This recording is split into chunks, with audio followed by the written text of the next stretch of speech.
So we're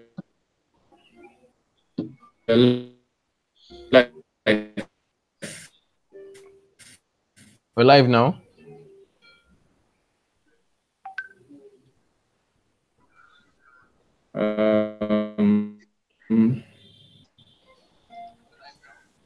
All right, I can see that on my phone that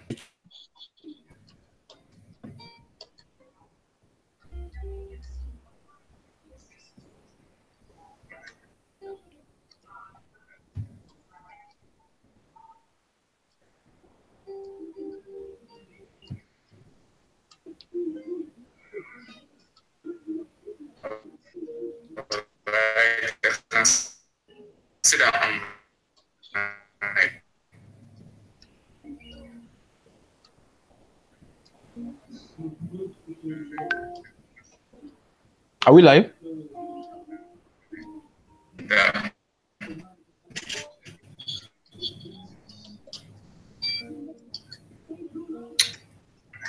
yeah.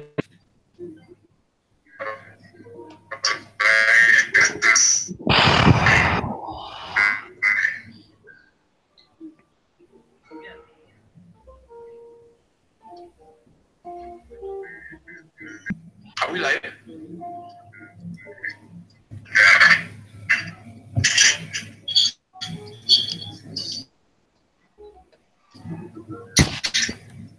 All right, hi guys. Yeah. Hi, Dylan. Yeah, so who is online? Just put the message through to the chat box. There is a chat. I've seen you, Bruce Iguanesa. I hope I got your name from Rwanda. Yeah, I hope I got that. So if you just tell us if you can hear. Of course, your emails. I've been disturbing you on the Google group. The other two speakers who are online right now will introduce themselves. So if you can hear us, this is like a test session so that we can start exactly for 4 p.m. So Mr. Babatunde. Okay. Hi, guys.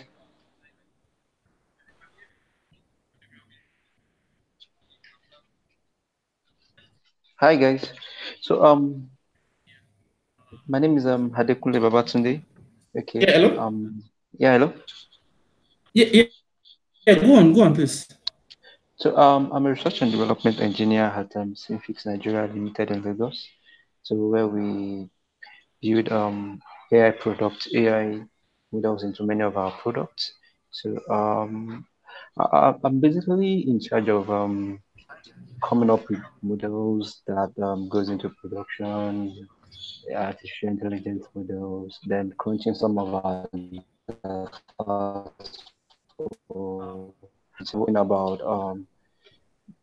what I do as a data scientist, then the machine learning workflow, how you bring in your data and you build a model, and the funny buzzwords that's clouded the environment. So I'll just break it down so that you guys will be able to understand the whole flow, basically. So that's it from mine.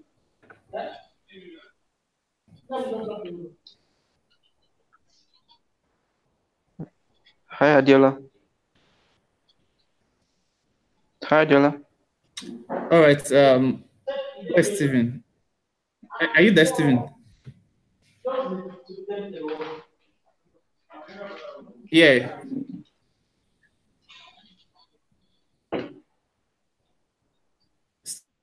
Stephen, please go on.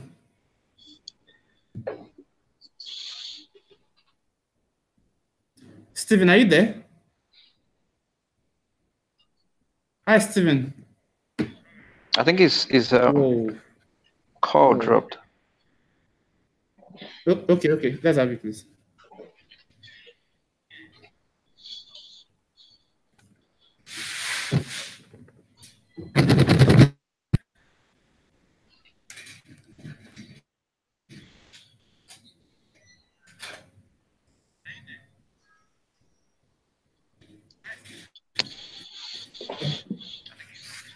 Okay, so I think we lost Stephen.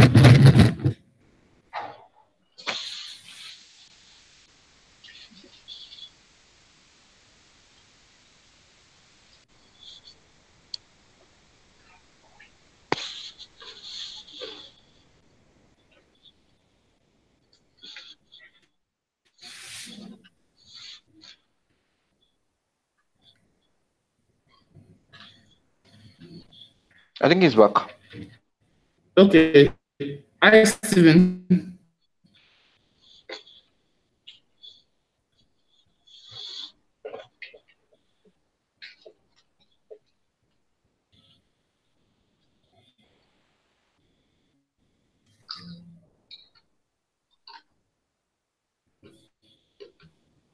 Hi guys.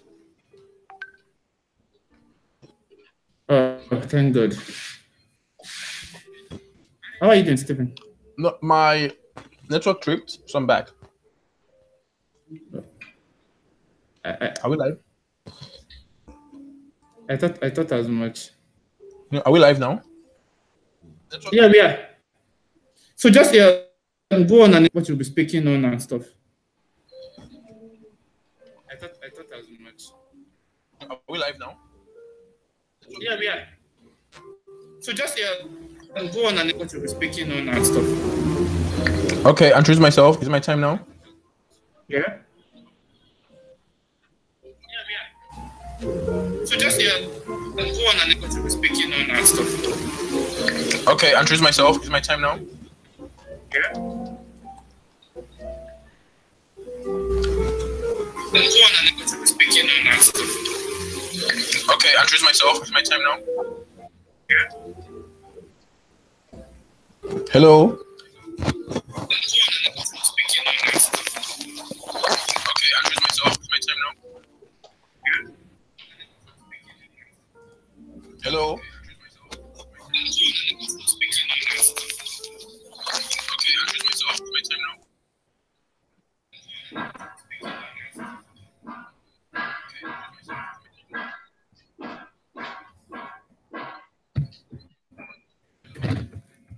Stephen, please go on.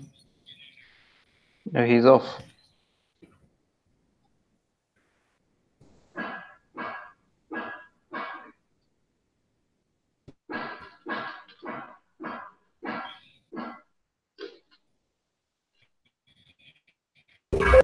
The video seems to be recording. I say one thing and it's saying it over and over again. Is it my fault? Yeah. So it's not your fault. YouTube records this session automatically, just so that people who missed it, can catch a glimpse of what happened. Is it my fault? Yeah. So it's not your fault. YouTube records this session automatically, just so that people who missed it, can catch a glimpse of what happened. Okay. So should I go ahead and introduce myself right now? No problem.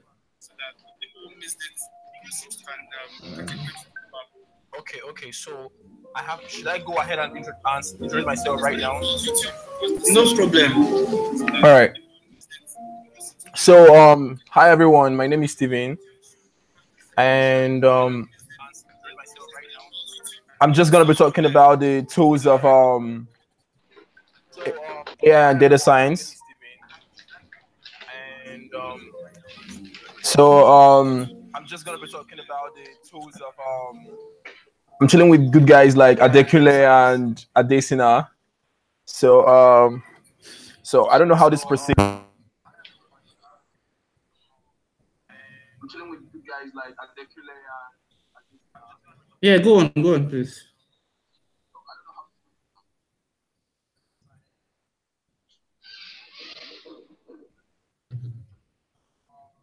Yeah, go on. Hello, Stephen. Can you hear me? Can you hear me, Stephen?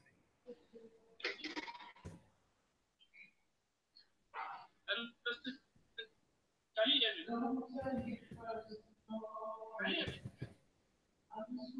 Time.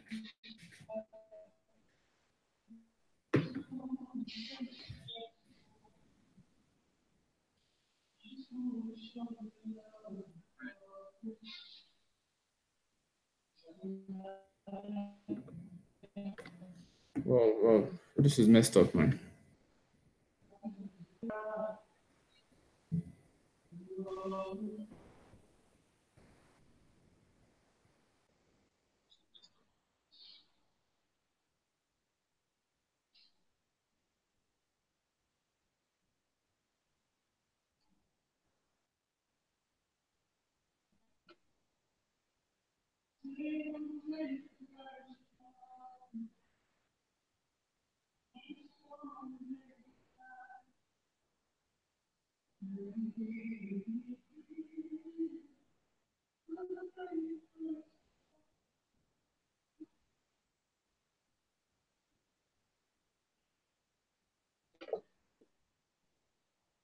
Hi guys.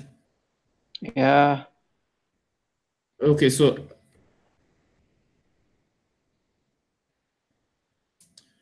it's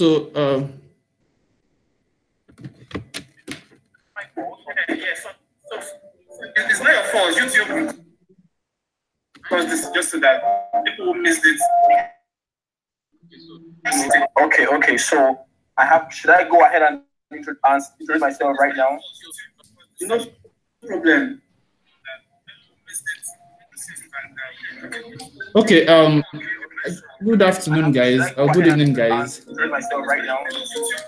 No problem. My name is Adeola Adekunmbi. Right. I am. Hi everyone.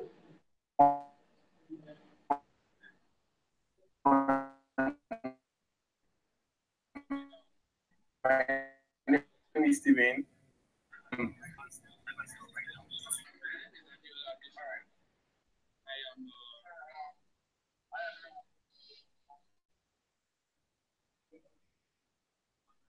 Sign. So I don't know.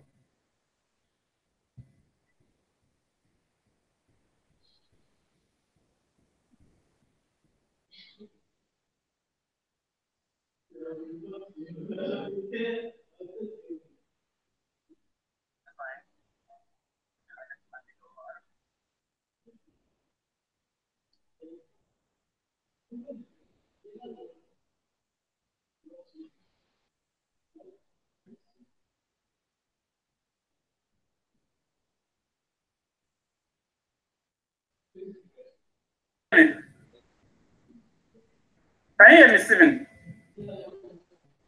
I can hear you. I need to know when I'm supposed to start because the reverberation is too much for me.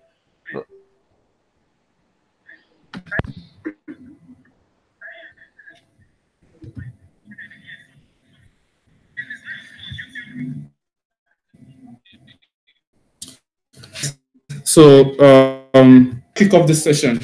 My name is Adeola Adekunmbi. I am a pharmacist. I started machine learning about a year ago.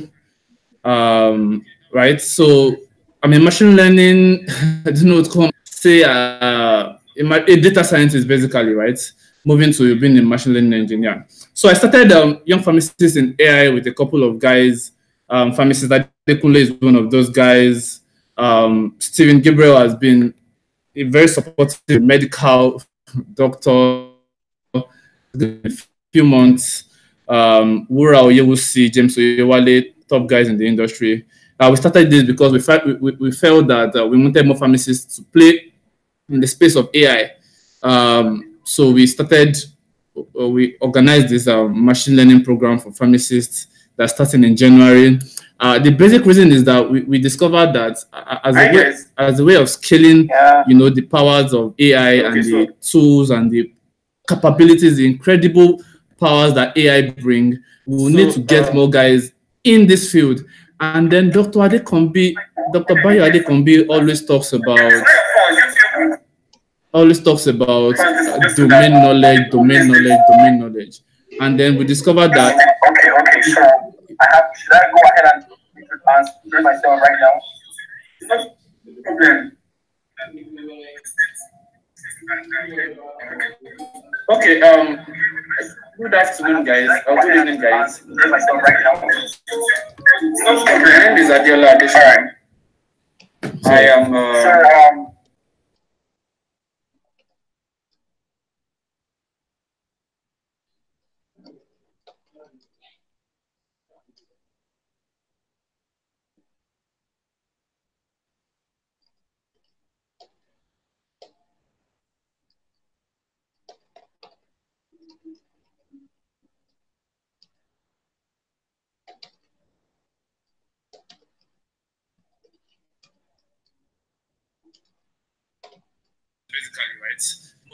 So to start this session, we're going to have Mr. Adekunle Babatunde, who is a pharmacist as well, finished from Great Ife. Those are arrogant guys. Finished from Obafemi Awolowo University. He's a data scientist. Is a very huge part of the Data Science Nigeria network. He has been part of our boot camps, our last 2 boot camps. He's the data at SeamFix Nigeria Limited. He is going to be speaking to us on what he does as a data scientist. Sometimes, you see these buzzwords, machine learning, statistics, and all of that stuff, and you're wondering what's the practical application of this stuff. I need to know when I'm supposed. What's the practical application? How do you use these stuff in real life? For example, in the financial industry, for example, in transportation, in healthcare, in whatever industry you find yourself. How do you use these problems to make processes more efficient, and stuff like that. So, Mr. Babatunde, I'll be handing over to you in a few seconds. Okay. Hi guys.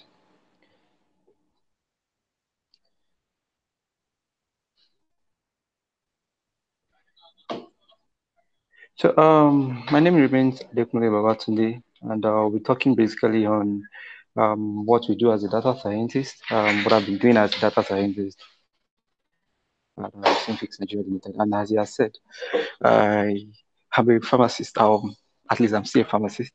Still have my license. So I just found myself in the world of data science and using machine learning to build predictive models, basically.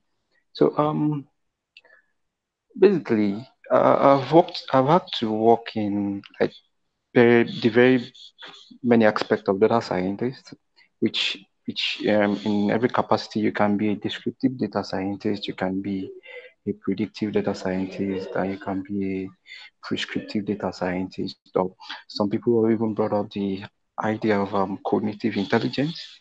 So all these things what exist in the outside world, and basically they form the whole umbrella of what we now see as data science, machine learning, artificial intelligence. Okay, so to start with, what is descriptive data science? Okay, so descriptive data science is basically you have your data, in-house data that stayed for a while, and you want to even just know what you can do with the data, what insights you can get, what are the mean of a particular state, what are the mean age of a particular place, of a particular community, what how much of your drugs is being distributed in a particular place. These are just the descriptive aspect of what we do as a data science. And basically, you can just come up with visualization to ensure that stakeholders understand all these things best.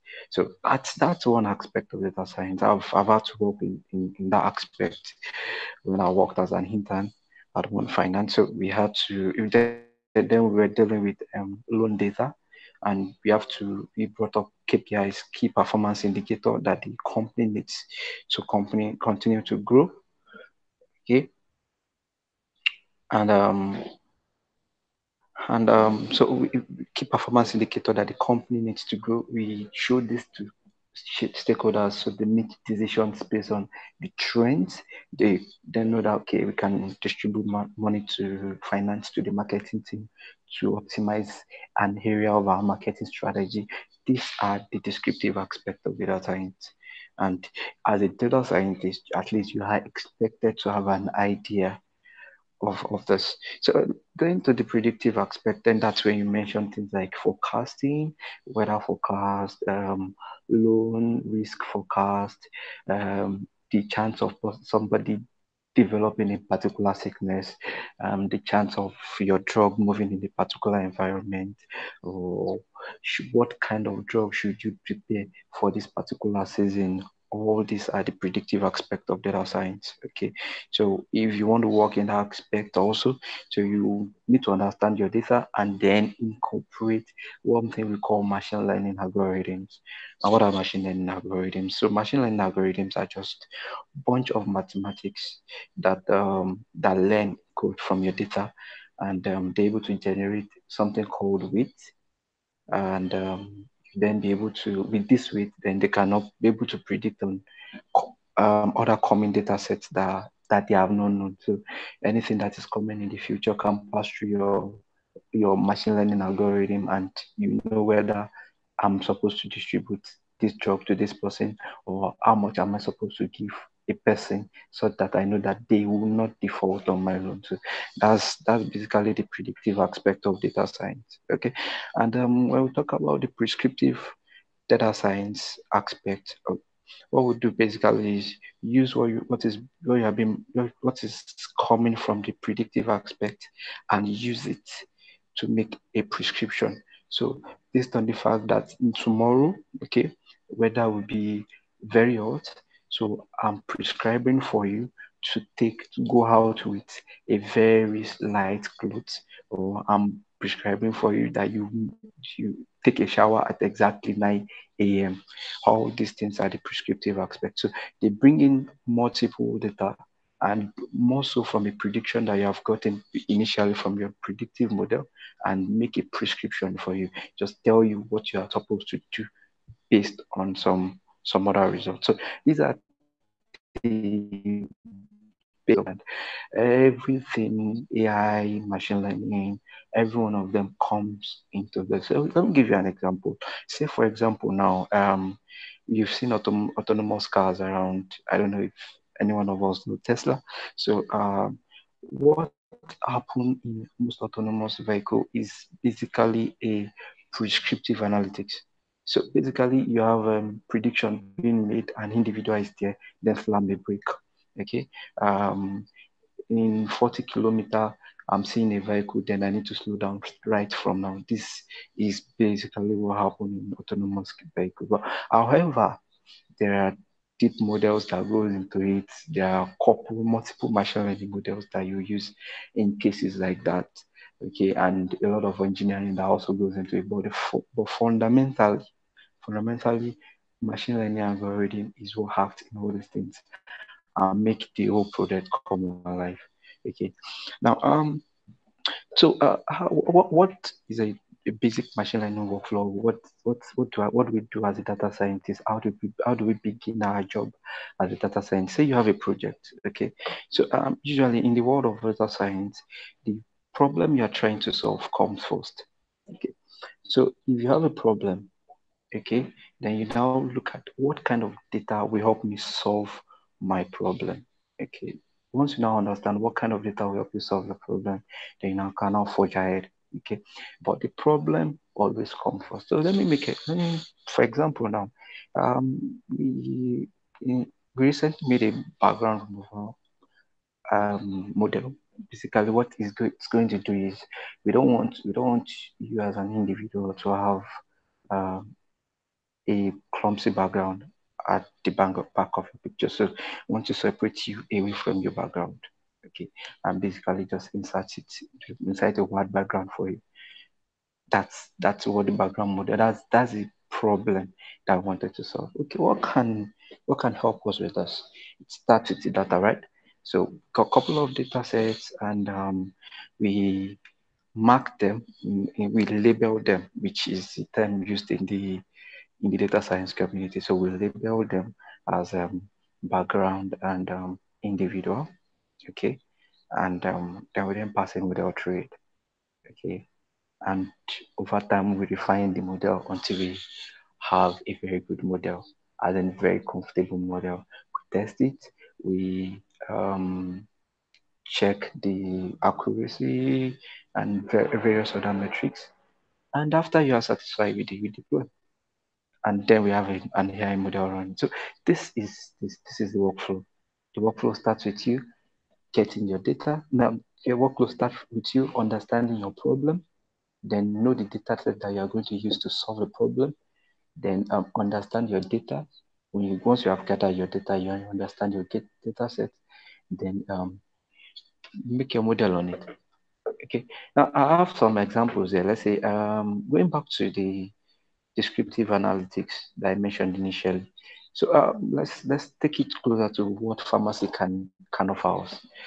Okay, so say you have you're in a pharmacognosy lab, okay, and you have several drugs, okay, and you have monitored the activity of those activities of those drugs on your animal.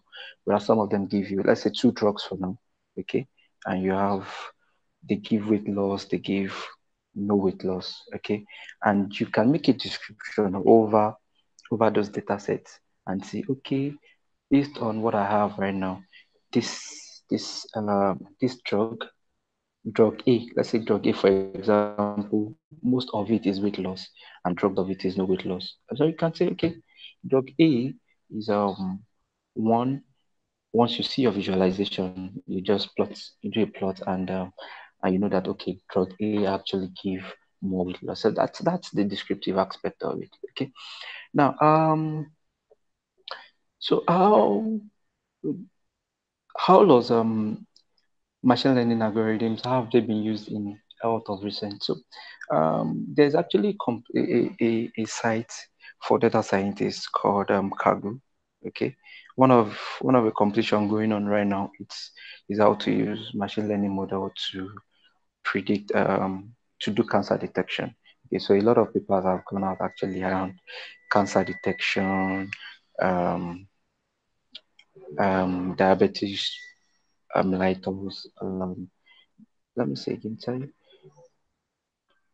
There's one for okay, diabetic macular edema, okay, and there is another one for diabetic retinopathy. So how do we have a problem such as this?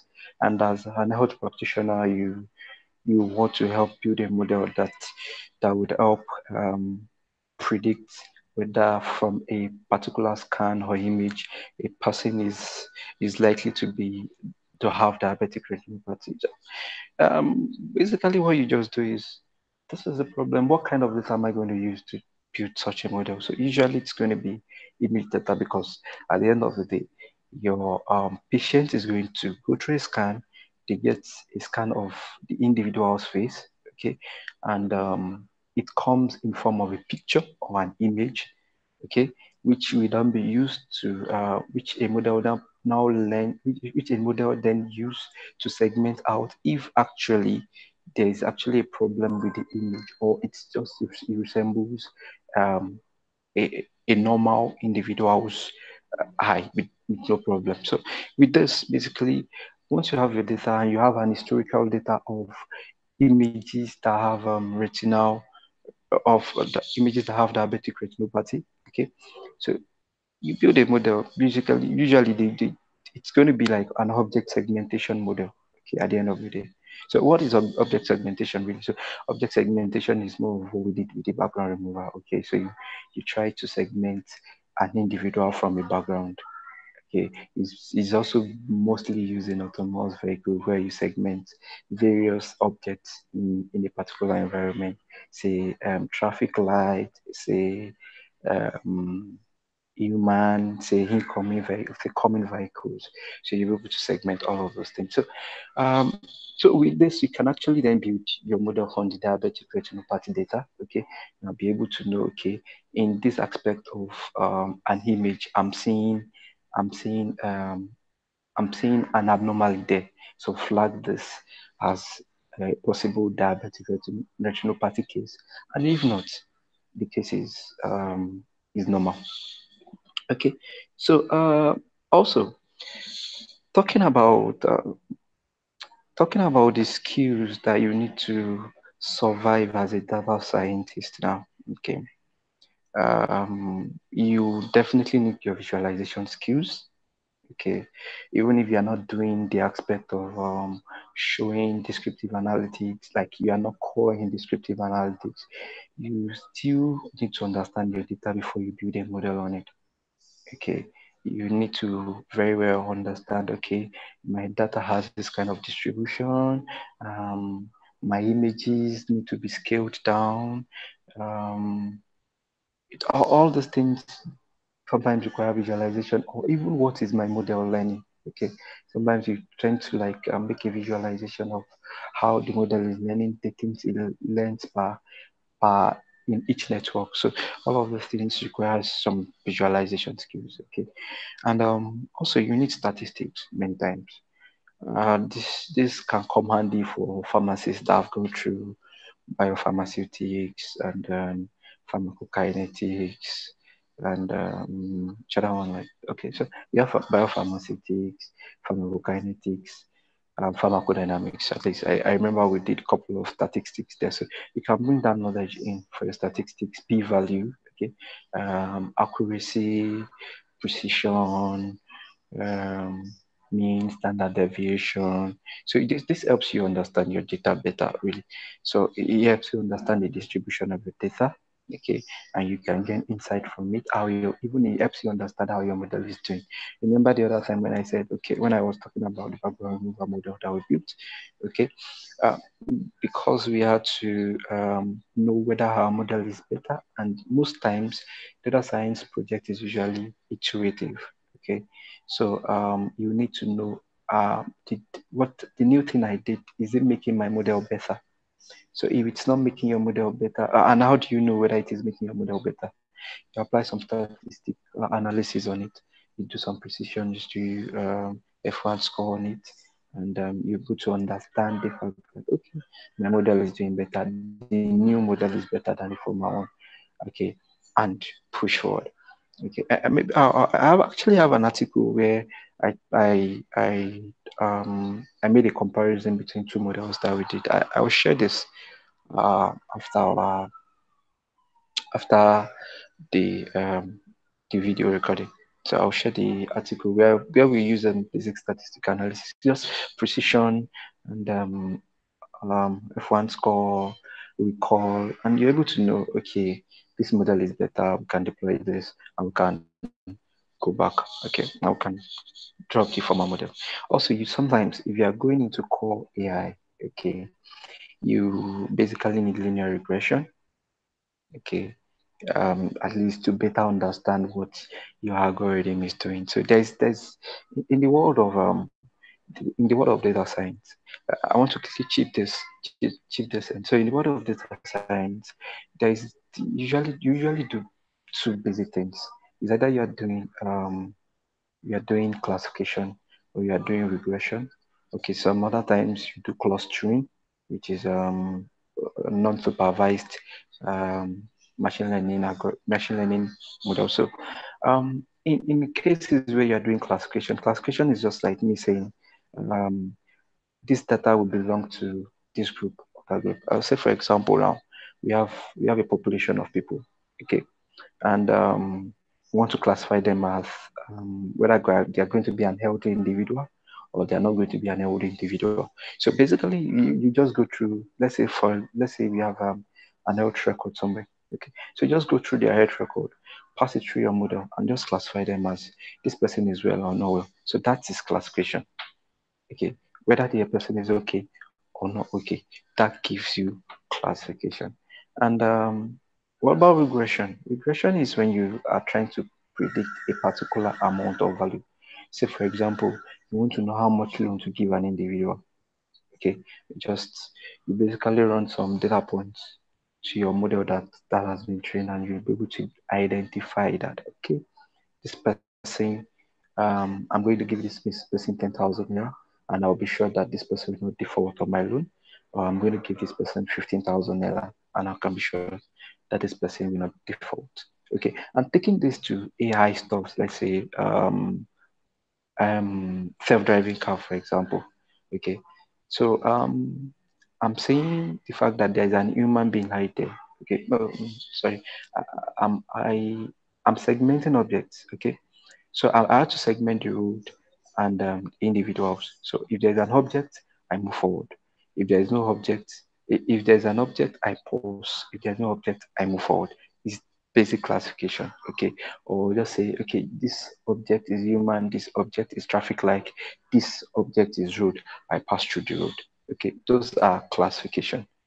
Okay, I think this gives a better idea of what all those ML models are doing. Okay, now going forward on the things you usually need when you are doing machine learning.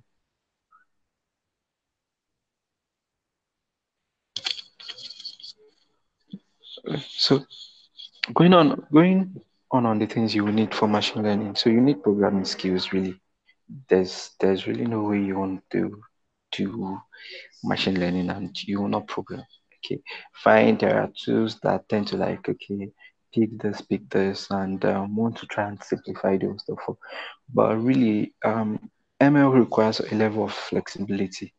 Okay, and it's just important that you know how to program. And the predominant language that is being used in the machine learning world is Python.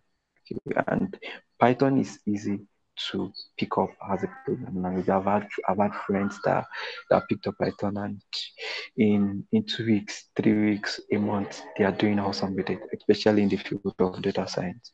Okay, because at the beginning, it doesn't enforce a core aspect of software development. Although maybe later on, you need to apply some.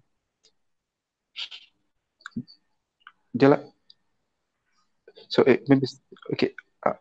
Is my time almost up? Oh, okay. So you need Python, okay, and at the beginning it doesn't enforce any much software development cycle into your program, so you can pick it up and start it up in 2 weeks. You are good, at least good enough to build a machine learning model, be it normal logistic regression or linear regression. So you pick it up and you're good. So I was saying later on, you might need to incorporate some software development attributes into your programming so that at least it makes work easier for you. But that is usually not very important at the beginning. Okay, it's not really very important at the beginning. Okay, so that's really all around machine learning. Remember, the key thing about it is, how do we do machine learning? You start with your problem, you gather your data. Okay, you gather your data, you understand your data, okay, and you apply your machine learning model, okay, verify and tune your machine learning model. Then when you are done, you deploy. So that's usually the workflow basically. That's literally the workflow. And the things that will help you to do all these things better is your visualization skill, your statistics skill, your linear regression, your linear algebra skill, and your programming skill. Every other thing is basically buzzword. Once you understand this basic aspect of it, okay, of data science, you are really good to go. So that's why you can see the fact that a pharmacist can enter into data science world. A a medical doctor can enter into data science, or an accountant can enter into data science, because once you understand the fundamentals, then you can always neglect the buzzword and build something that will be very useful, add value to human life. And good. Okay. I don't know if anybody will have questions. You can always drop your questions, and I will do it. Okay. I think as I'm saying. Okay, so I'm seeing a question from Elogbosa Osaji here. So he's saying, okay, if you want to become a machine learning engineer, do you need to start from data science? Okay, so good. So data science is actually more of an encompassing term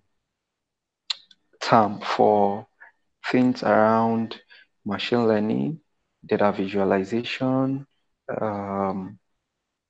data analysis, and sometimes actually, because I like to classify deep learning approaches or AI engineer to as data science, as data scientist. So to become a machine learning engineer, okay, really you can really think about it like part of being a data science is actually being a machine learning engineer. I think that will make it easier. So instead of separating the machine learning engineer and data science aspect of things. Just learn data science, because at the end of the day, you'll be working with machine learning algorithms, especially when you're doing predictive analytics. Okay, you'll be working with machine learning algorithms and you'll be working with machine learning algorithms, and you are basically turning into machine learning engineer straight off. Okay, I hope that answers your question, Lagos Osaji. Okay, so if there is any other question, you can always just drop it, and that will be all from my hand. Thank you, guys.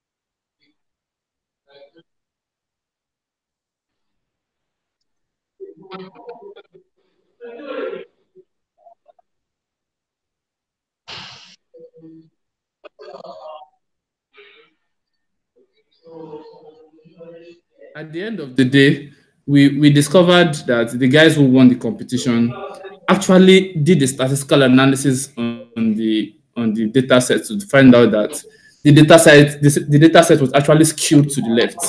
So what they had to do is that, I don't know if you guys are hearing me, please. I would need feedback from the live chat. All right, so the guys who actually won the competition, the data sets were actually skewed to the left, and we were running machine learning algorithms, we're running Keras algorithms, Keras classifier, Keras regressor, already skewed data sets. So what they did was that they augmented data sets. Augmenting data sets means that they wrote new data sets to supplement data set. Imagine your in-depth understanding. And he also mentioned regression. These are from time to time, visualization, statistics, and linear regression. Very quickly, I want us to move to Mr. Sadeeq Akintola. Yes, Akintola is a data scientist who works. Hello, Mr. Sadeeq.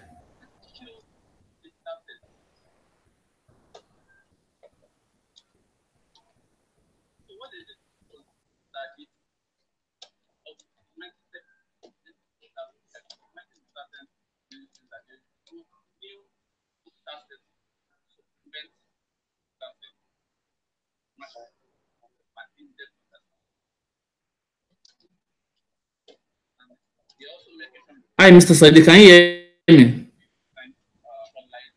Oh, what's that?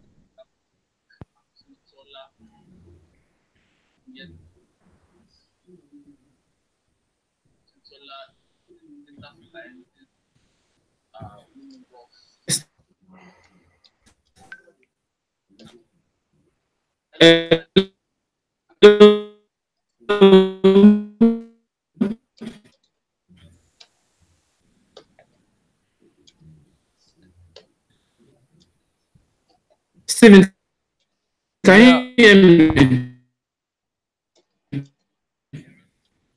Stephen, okay, good. Lost Mr. Sadeeq. Oh, okay.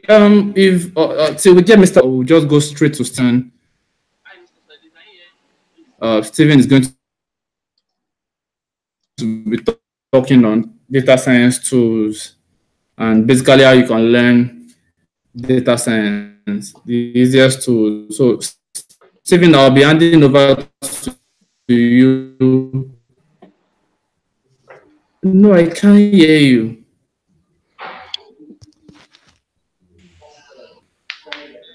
Sorry, please hold on.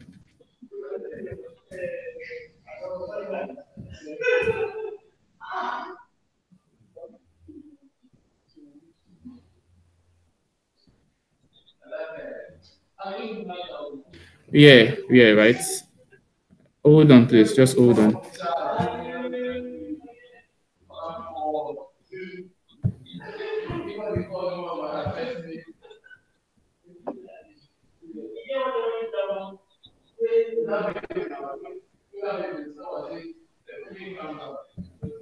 Hold on, please. I missed a few settings. Hide the audio. So no. So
Hello?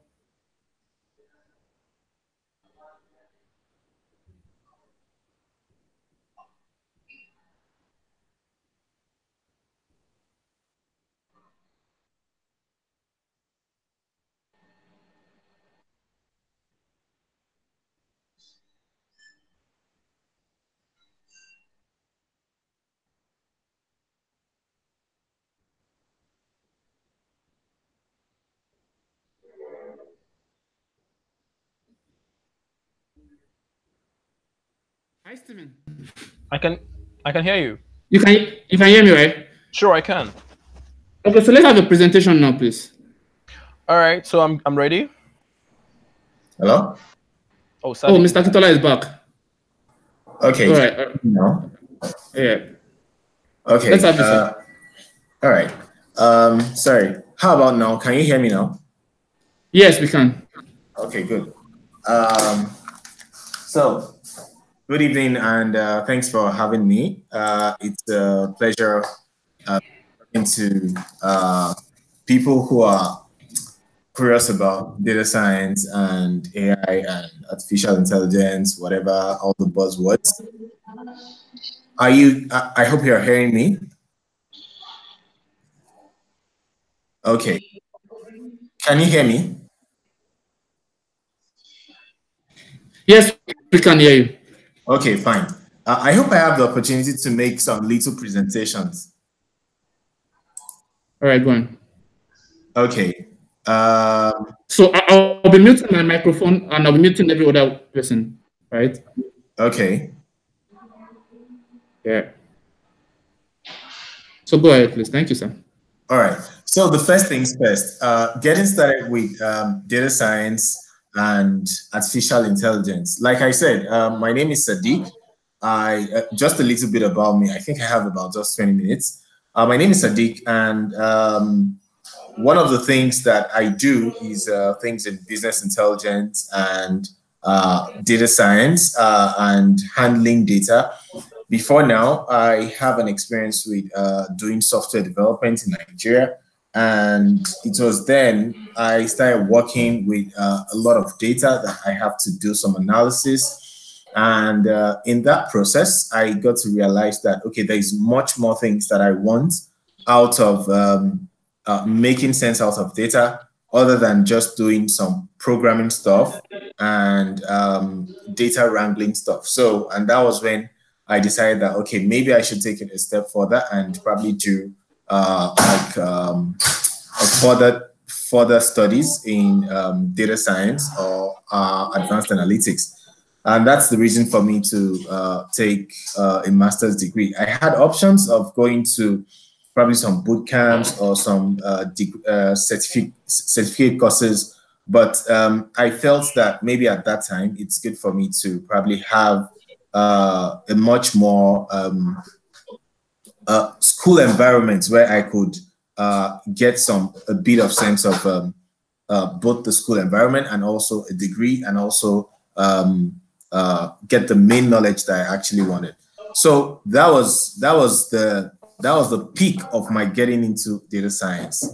But then that was not it. And one thing I want to explain with trying to introduce first with my own experience is that people get into data science or machine learning through several different ways. There is no just one single way for you to get into data science or machine learning. What I'm trying to explain is there are several ways out there. You need to discover what exactly the way that is good enough for you. And that was why I just made myself as a simple example. I haven't said that it's the best, but then let me tell you what I think is the ideal way to get started. The first thing is you need to understand what problems that you want to solve, what problems that you can solve. I hope people are hearing me. Hello? Yeah, we're hearing you. Hello? Hello? We're hearing you. Can you hear me? Yeah. Okay. All right. So one of the things that I feel people should note is that to get started, you need to first know what are the problems that you have in your environment, what problems that you want to solve. Because without this, you don't get a sense of exactly what you want to do. And in the journey of your learning, when things start getting, you start getting wet down, there are some things that you need to remember that reminds you of, okay, this is the reason why you got started initially, and this is the reason why you need to keep going on. And the reason why I'm saying this is that is the biggest of the motivations that you can ever have. Yes, leave money out of it. Yes, money can do some motivations, but at times it is not the money all the time. Sometimes you need to get into a position where you don't need an external motivation to keep going on. What you need is that conviction that you have that, oh, I needed to do data science because I want to solve some problems with drugs.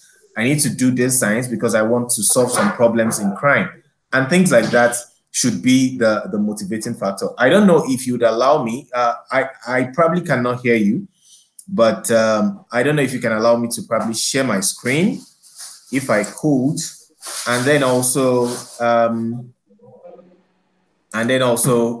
play some clips that I think it's very important for people to know. Yes, you can. Okay, thank you. I'll be doing.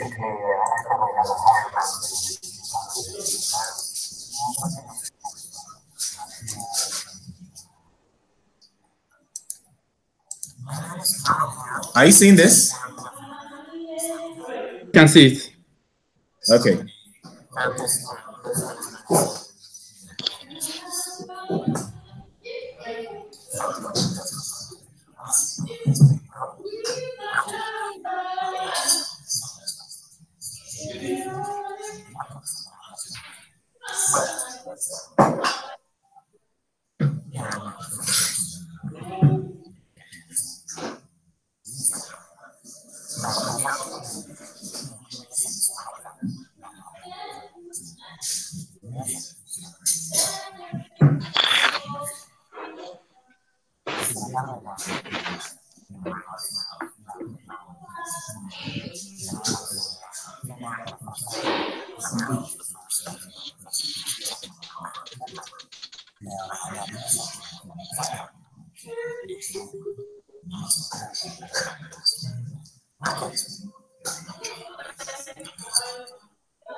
I'll stop on this. I want to ginger people's interest in what they like to do.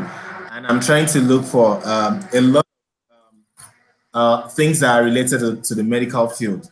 And then later I'll tell one of my own stories and what the reason why I actually got started into data science. I hope you're hearing me. We can hear you very clear. So this is the second video. All these videos, I'm going to share the links so that people can know the motivation behind this. But please watch this.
And then finally, I want to show us a little bit about this, and then I'll continue.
Okay. I'll just want to continue. Okay, I hope you saw the whole video. Oh, the video were inaudible? Yeah, it wasn't clear at all. Oh, okay, no problems. I'm going to share the links to the videos. The reason why I'm playing this video is the first way and the very, very most efficient way to get started into anything that is related to data science, especially for some people that are not actually having a very wealth of background in this area, is to first solidify your knowledge in that area. You need to have a sense of purpose. What do you want to improve? Like bankers now, they do their banking, everybody goes to the teller, you send your money, you receive your money from there. But then at some point, it got to a stage where people need to improve a process. And this is where data science and machine learning comes in. You have the data from, okay, how many people send money every day? What's the location where people are sending money? These are the kind of things that data science can solve for people. Now, coming down to the people that will be watching this, which are the target audience, which are pharmacists. What kind of problems do you have? How do you solve those problems nowadays? And how do you think data science can help you? AI can help you to achieve more with this processes. These are the kind of things that people should need. People should invest time to understand, because with that, it helps you. Recently, last week, I hosted someone that was applying data science to astronomy, and he does astronomy like he explained that they do astronomy like the normal way they do it in the olden days. But now, with the advent of data science, everybody can now push their data, because astronomers now learn about how they can use this data, how they can use their the models to improve their predictions in whatever field that they are. They are using all these models to improve all those things, and then they're getting far much better results than what has been obtained in the last 2-3 years. And exactly that is what anybody that is willing to learn data science should have, because these are the kind of things that push you and lets you get more and more interested in what you're doing. Yeah. So after saying all that, I want to explain the reason why I got into data science. I was working in Lagos, Nigeria, as a database administrator and also a software developer in a finance firm. It's a securities exchange, so I get a lot of data every day. There was a time that I needed to do some predictions, so to say, and then I don't really have the knowledge, but I have the data. And that was where the interest came to me, that I could actually do more with all those things. I told the management that I wanted to do much more, but the vision of the company as at that time was limited to what I was doing. So they were fine with what I was doing, but they weren't cool with what I wanted to do, because I wanted to do more. And that was when I made the decision that, you know what, I think I have to advance my knowledge in this area, because at the end of the day, these are the kind of things that interest me.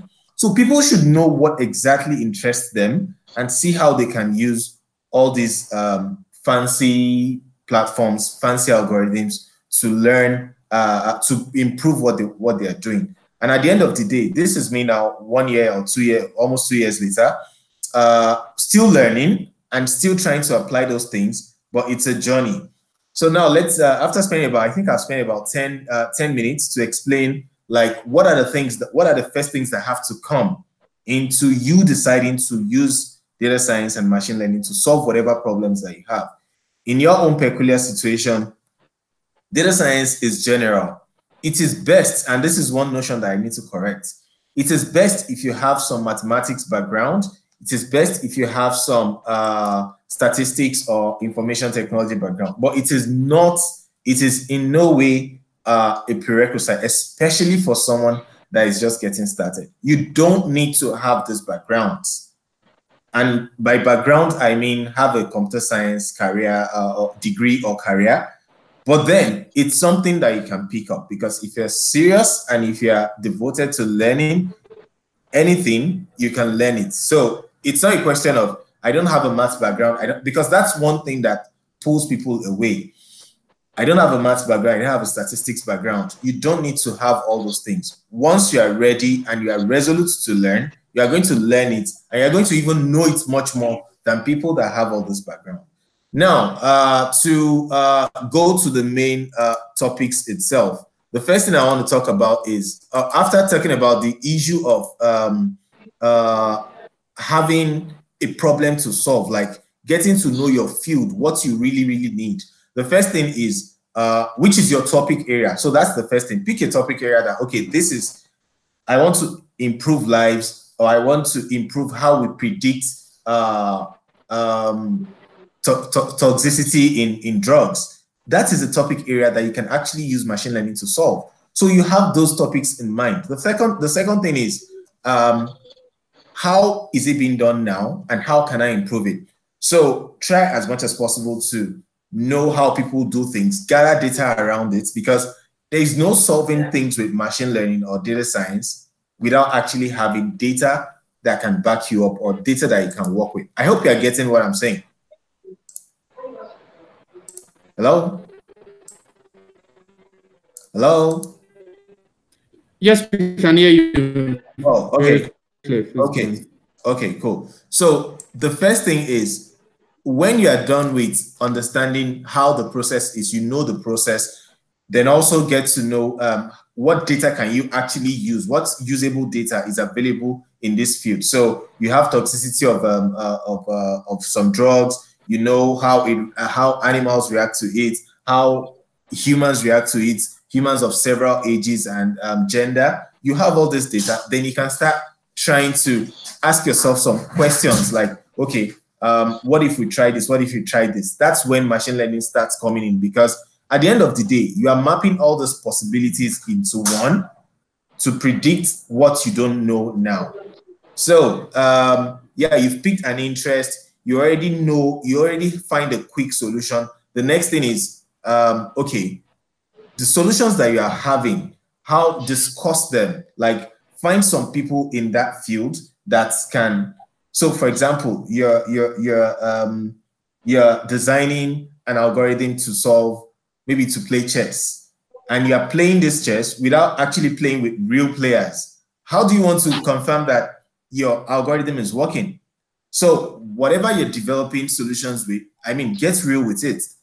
If you're developing a solution that helps you guys to understand how a drug is toxic, the level at which you should stop applying a drug, maybe it's just for 2 days, then the person is okay, then you should know when to apply these things. After you have done it with your algorithm, then you can start going to the lab and say, okay, fine, let's use a rat, let's use a rabbit or something to test it.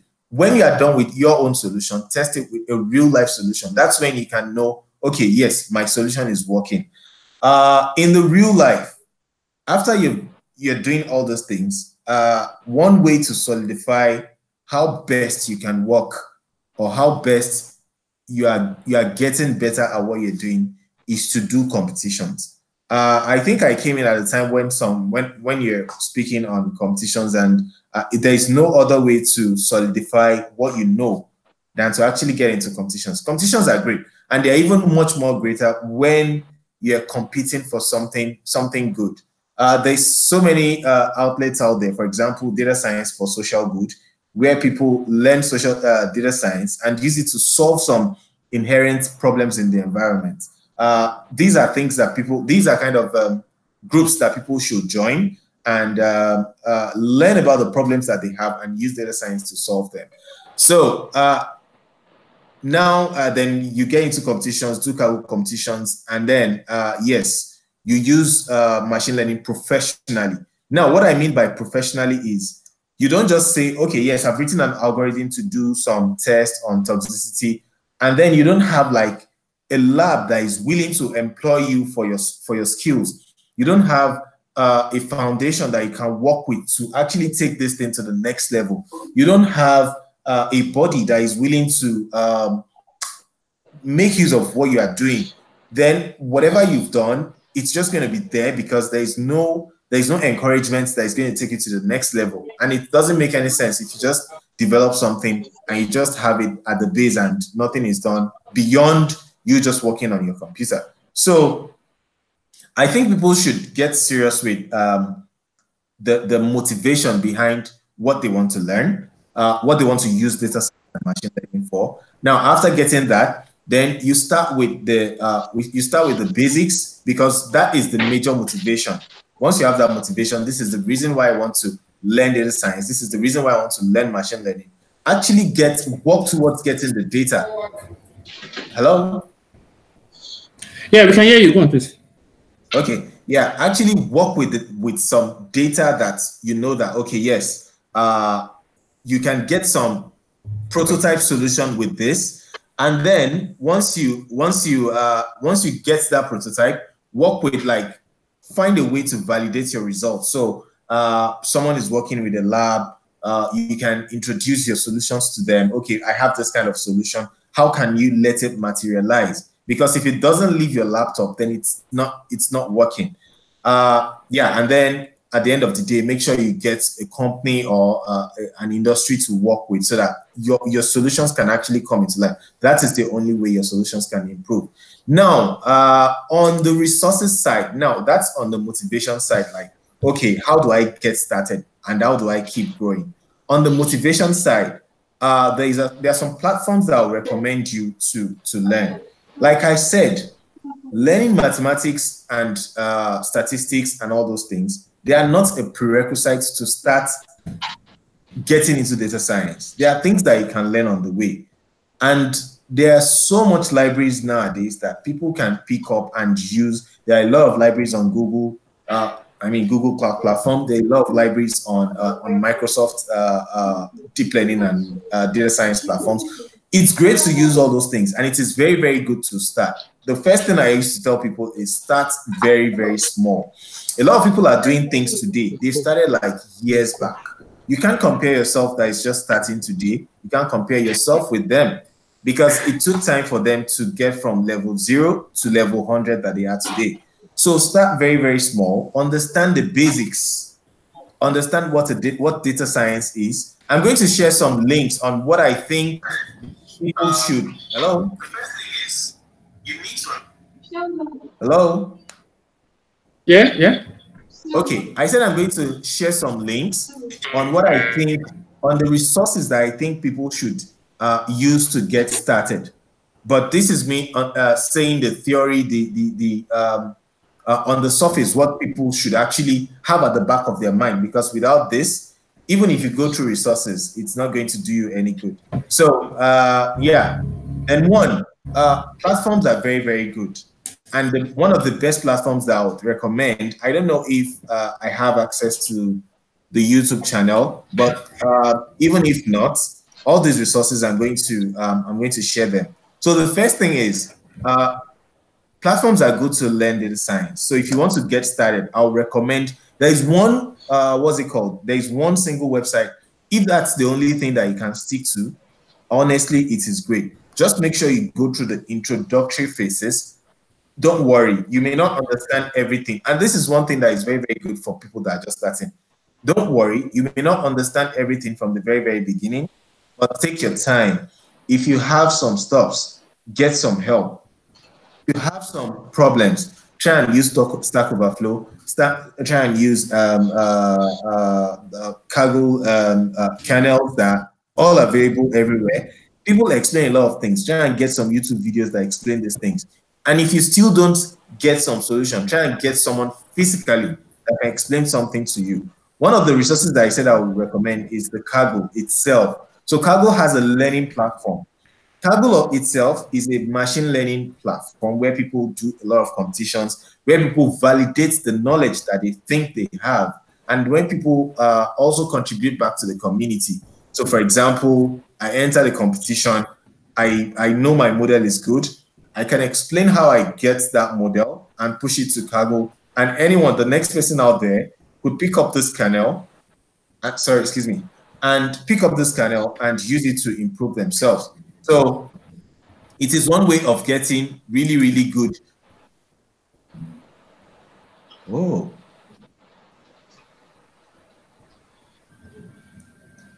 Okay, sorry. I think I have some few minutes left. Okay.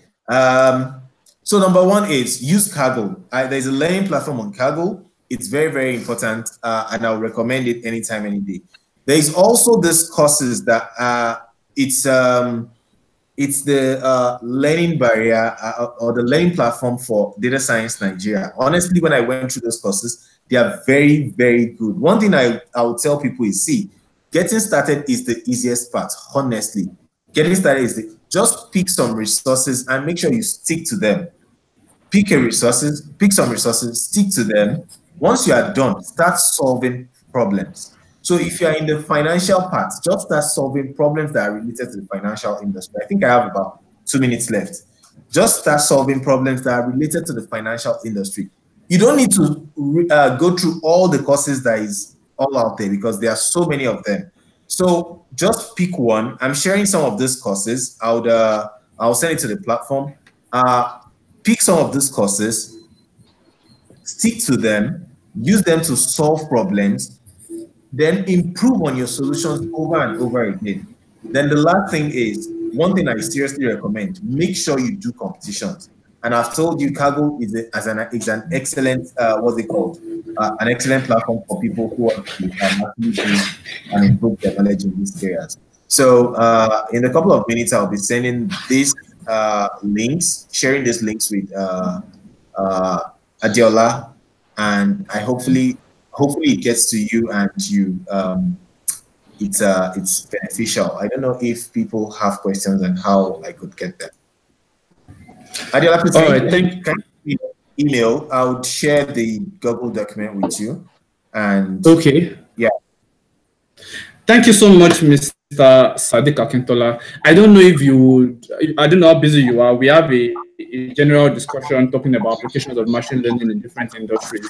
But thank you very much for joining us. I think I messaged you on Tuesday, and then you agreed to join us today. Mr. Akintola is joining us from the city, from the country of the greatest ever footballer in the world, from the country of Cristiano Ronaldo. Join us from Portugal. Thank you so much. We appreciate you. Just to give a brief, you talked about having a sense of purpose, right? On the other hand, I entered into data science before even having a sense of purpose, before even knowing what I wanted to use data science for. So if you check the live chat, right? Yeah. Okay. Mr. Akintola, someone is asking for the spelling of the platform you recommended. Okay, so that is Kaggle, KAGGLE.com. Kaggle, KAGGLE.com. Can you share the link on YouTube on the okay, the YouTube link. Okay, let me. It's on the chat. Let me copy it and paste it so you can. Okay, hold on, please.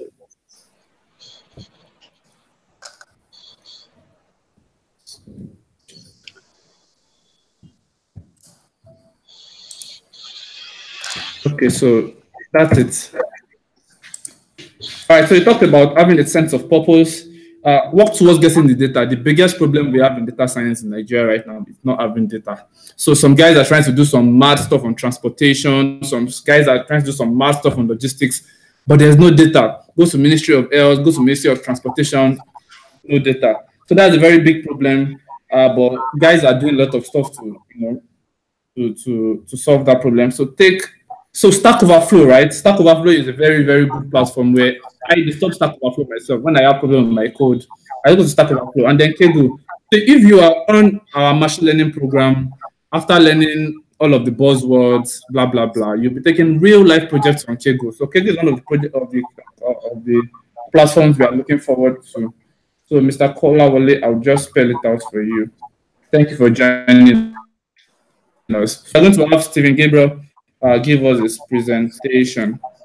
So, Stephen, are you there? Yeah, I'm here. All right, great. So let's have you, Stephen. Wow. Okay, so hello, guys. I'm Stephen, and thank you for staying put with us. I know you guys have been trying to cooperate with the bad audio and whatnot. We're so sorry about all of that. So my name is Stephen, and full name is Gabriel Alexander Stephen, and I'll be taking you guys on the tools you're going to be playing with while you are going through your journey in AI and data science. Now, I love to use the word data science because I think it's more encompassing for me, and I don't want to use the so-called buzzword and sound like I'm talking about Skynet. Now, as a mode of introduction, I'm in medical school, and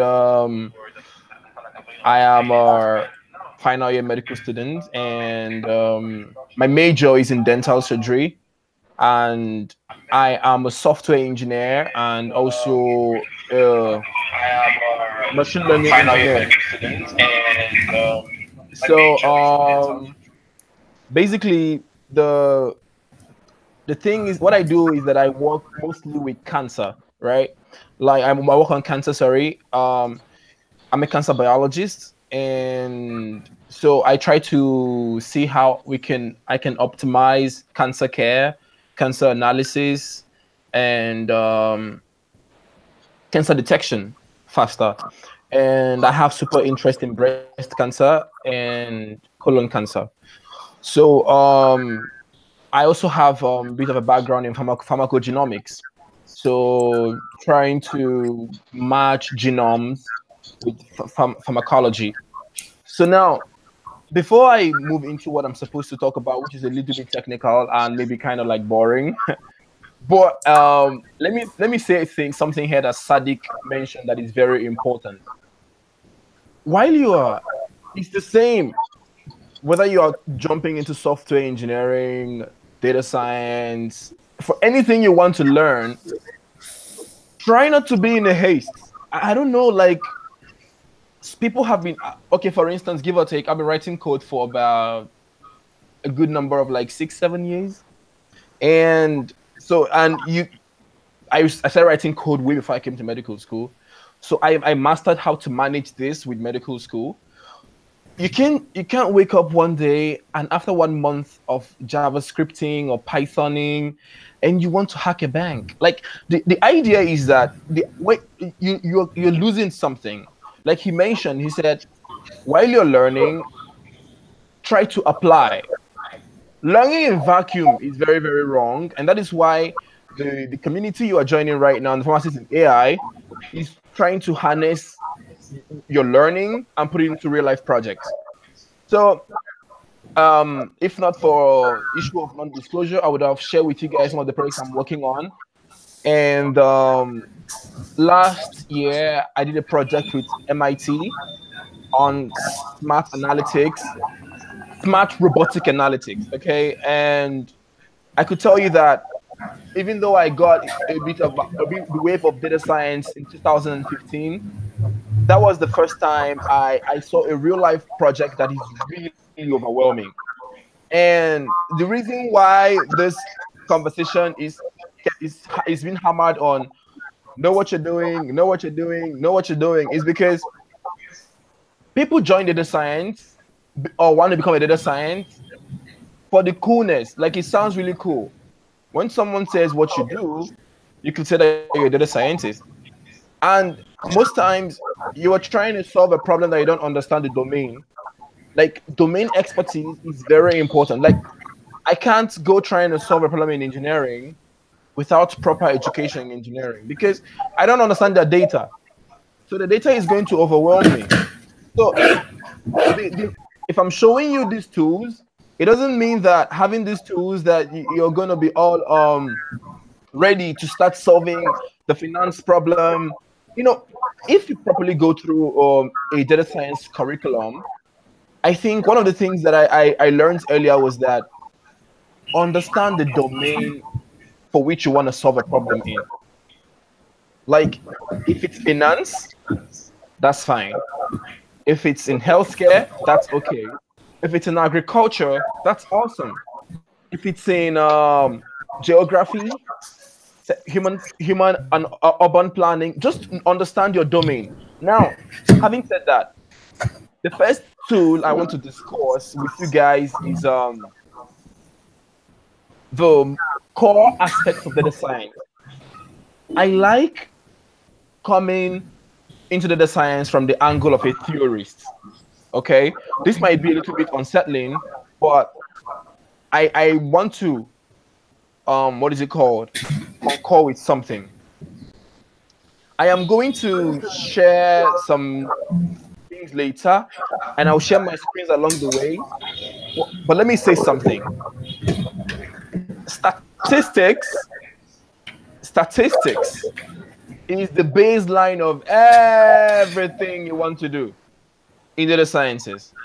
Because, you know, someone made a joke sometime. He said that machine learning is statistics on steroids. You know, and there was a particular course that I took sometime in Stanford that was called statistical learning. But what they called it statistical learning when they should have called it machine learning. You know, but I understood what they were doing. They were trying to explain that most of the things that you see in high level are actually like they are bedrocked in statistics and then in mathematics. Now, moving forward, why do I care so much about statistics and why is it a problem? Now, statistics most of the time, the one we learn in school is taught in a way that you cannot apply them to engines, right? Most of the times, the stats that you learned in high school or in college was you kept hearing about t square, these and that, chi-square test, z test. Man, those things have a huge application in machine learning because we're talking about healthcare. And the reason why we have to be very careful and take statistics very important is that that's what is called the p-value. The the test of significance. Whenever you're doing pharmacological research, a lot of things are being evaluated on sensitivity. Something that is 1% wrong or 1% off can kill a whole lot of people. Like, it's not like something that, because you're dealing with something that is very sensitive. So healthcare data science is very sensitive on statistics. But today is not theory, so I'll be moving forward to some of the things that helped me while I was learning. I had a book called Statistics in a Nutshell, and I'll drop the link later. It's an open book. It's funny at the beginning, but gets tough at the midway. And I'm sharing my screen now, and I'm going to share with you guys some of the things that links that I use while I'm learning.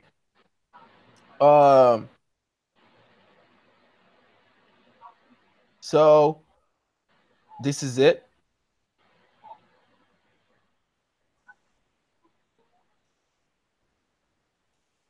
Can you guys see my screen?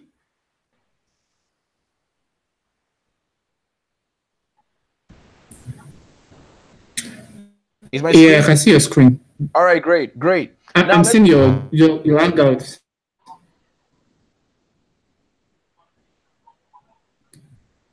Hello, Stephen.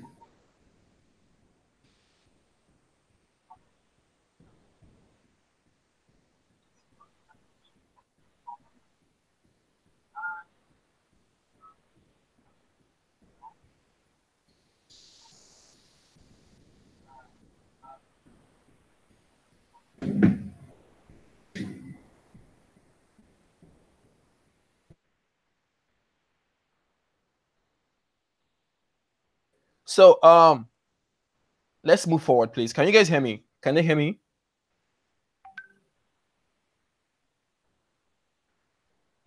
Yeah, go on. What was the issue with your screen? No, I don't. Okay, you can hear me, right? Yeah, cool. So now the thing is, first of all, while you're learning stats, try not to get so bored on the intricacies of statistics. I'm focusing on trade. I'm not focusing on I'm not focusing on the inspiring you. Now we're talking business right now. While learning stats, okay, there are lots of things to learn about statistics, and it's a huge journey. So try to learn stats, like Sadeeq said, on the go. For instance, Adeola mentioned that about skewed data. You know, it sounds pretty simple, but I don't know what is wrong with my screen. I would have showed you guys what skewness means and the full-blown research paper that was written about skewed data. Now, I probably will be joining you guys some of the time on the current machine learning program you guys are running, and so that I'll explain how important skewness of data is and how it affects your model, your findings. What does it actually mean for data to be skewed? Does it throw off a bias? Now, I'm using terms that might sound off, but I'm inducting you already. Now, let's pause something. Let me move to something. There's what is called visualization. Whenever you want to understand how skewed a data is, you always want to try to visualize your data. Because in skewness, they talk about, is it skewed to the right or is it skewed to the left? Or is it normally distributed? Now, following the Gaussian distribution.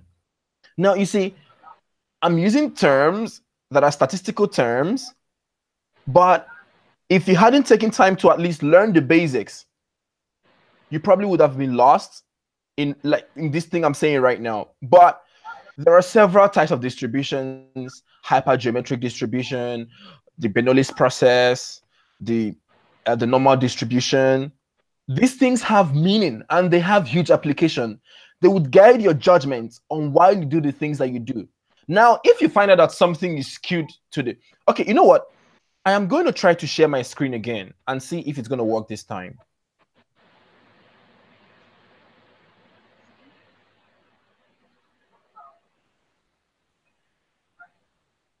Is it working now? Good, good. We can see it. Awesome. That's great. Now, see, okay, let me start from the first one. Now, this is a very funny thing, but you guys are looking at onlinestatsbook.com. Very interesting.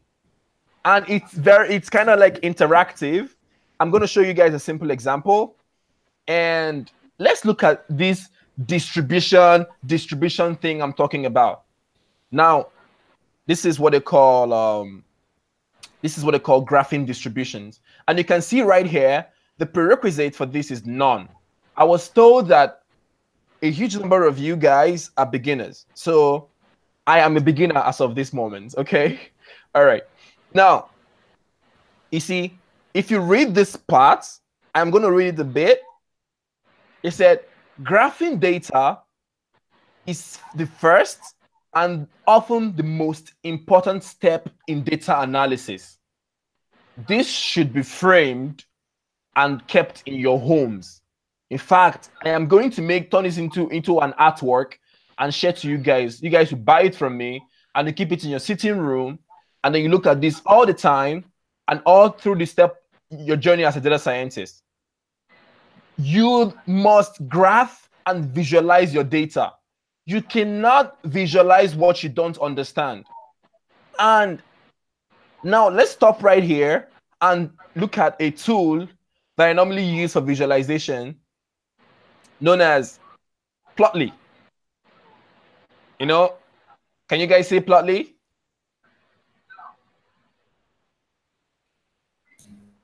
Yeah, beautiful. Good, good. And I am also going to talk about Matplotlib.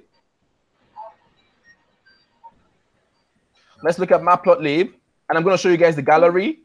So now in Matplotlib, this is an example of how data is visualized.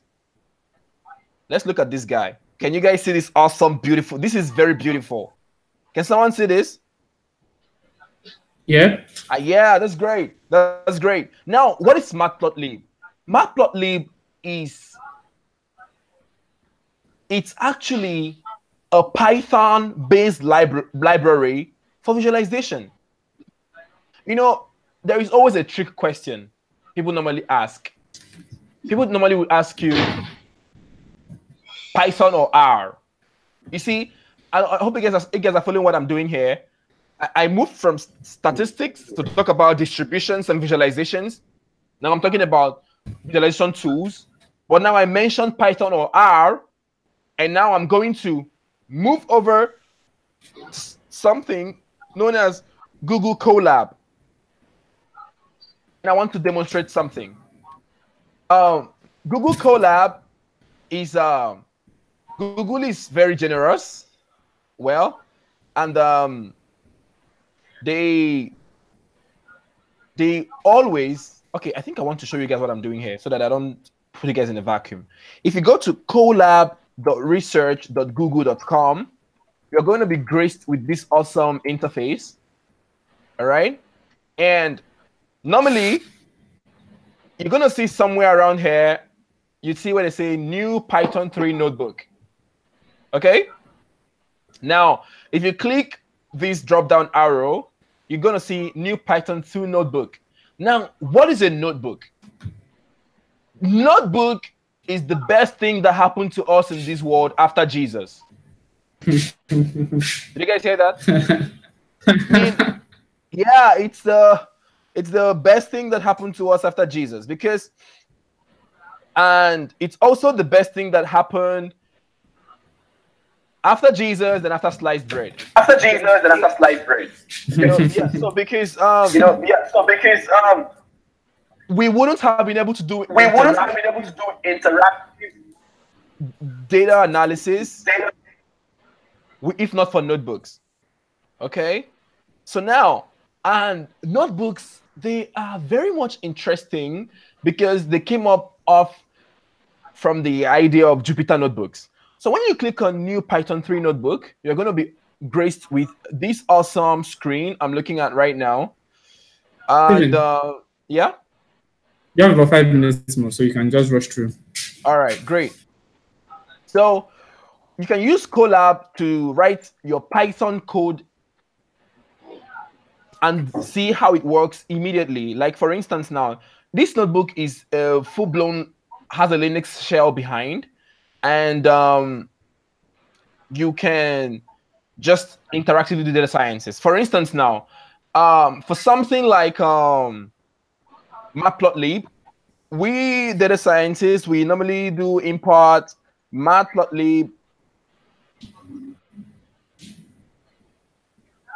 Some people add an extension, but you know, this works. Nah, that's matplotlib. Oh, sorry. I'm trying to rush. Okay, so now you see, it didn't throw any error. Okay, guys, I want to say something very, very important right now. This thing that happened between Adesina and myself is what is called debugging.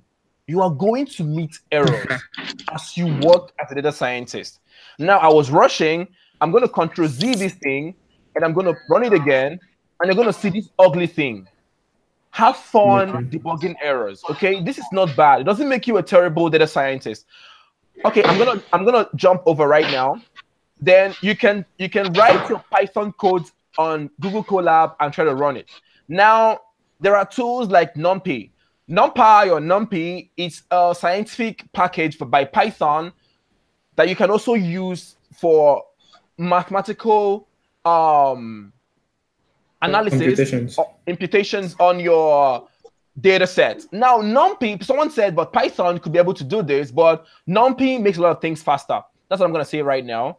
And there is some things called Dask. I use Dask for interactive and real-time data visualization. That's what I'm going to say right now. I also try to look at things like Hadoop. Guys, I'm rushing, and I'm sorry. I think I'm way out of time.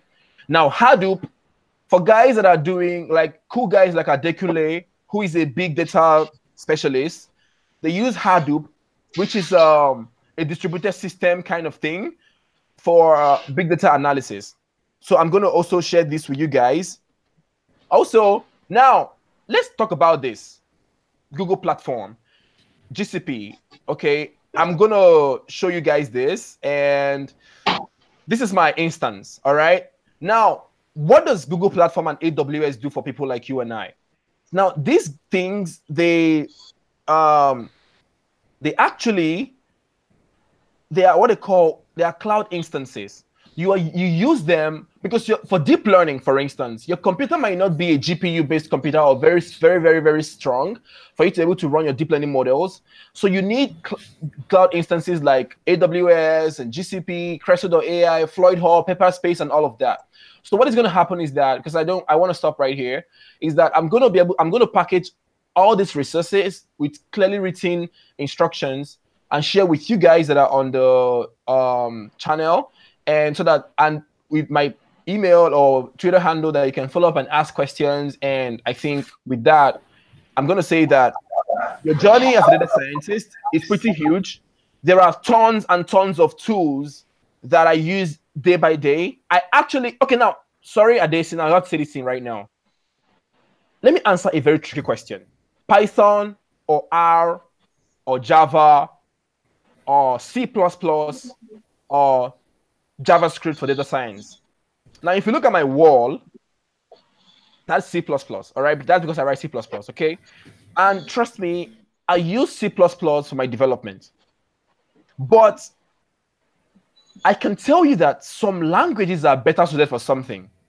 If someone asks on the channel, saying that if you have a Python background and strong in it, should I continue using? Yes, yes.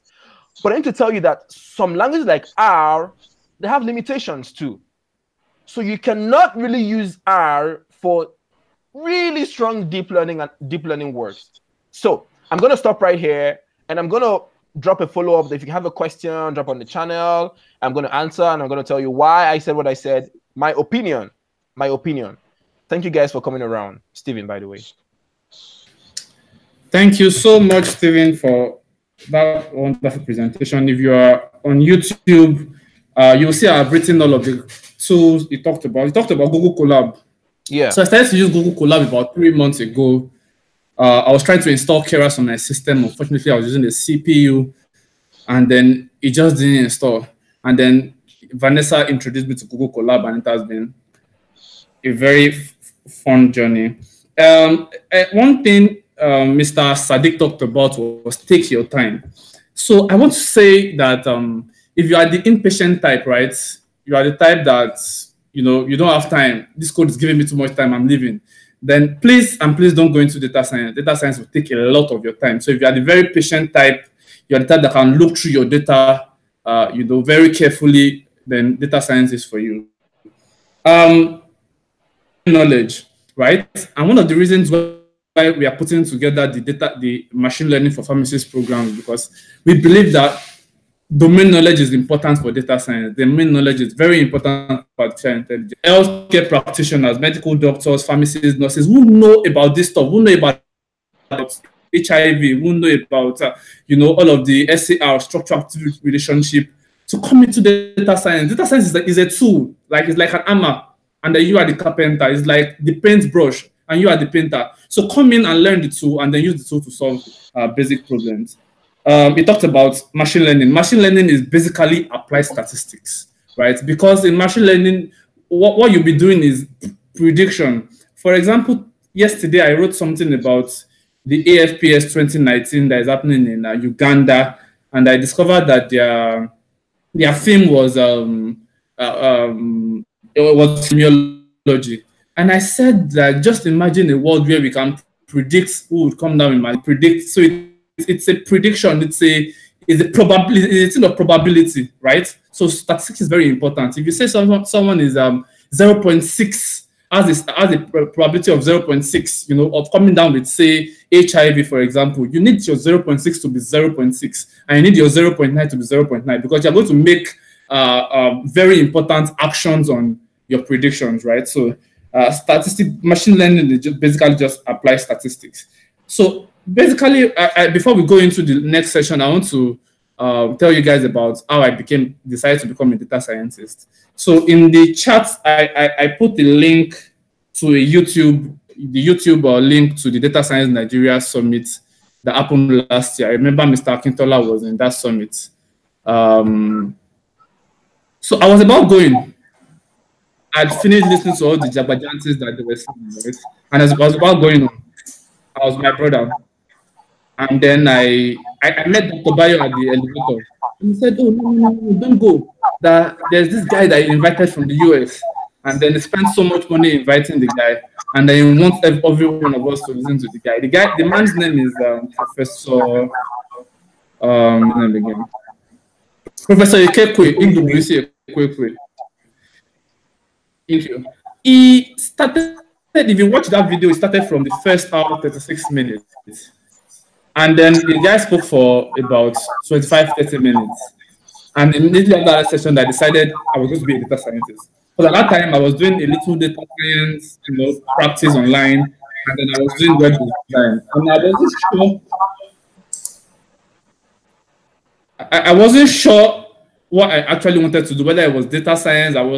The vision was obscure for me. I wasn't really sure what I wanted to do. But after that session, I made up my mind that I was going to be a data scientist. And I would want you guys, I shared the link in the chat box. I want you guys to go watch that session. It's a mind-blowing session. What Professor Ekekwe is doing is mind-blowing.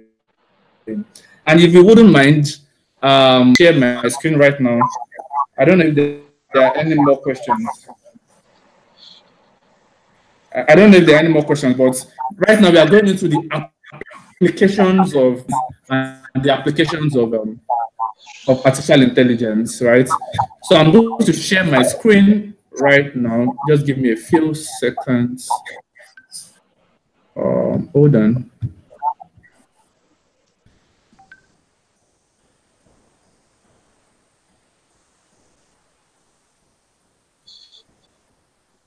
All right.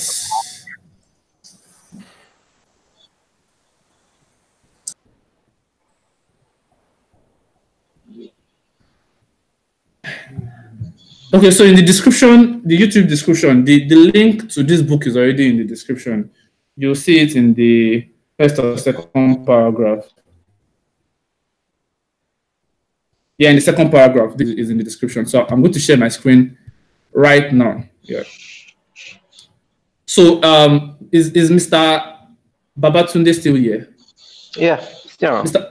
All right. So I would say a few things and then I'll call on you guys to. It's like a panel session, right? So I'll call on you guys to give your opinions. So.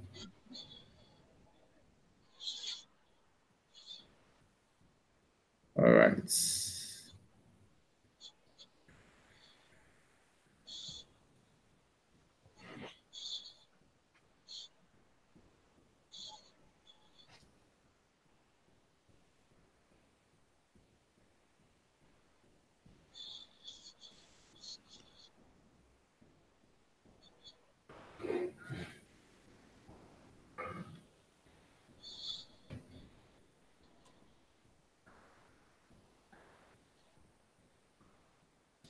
All right, guys, can you see my screen? I need feedback. You can. I can Thank see you. your screen. Sure, it's pretty. How can I increase the font now? Okay.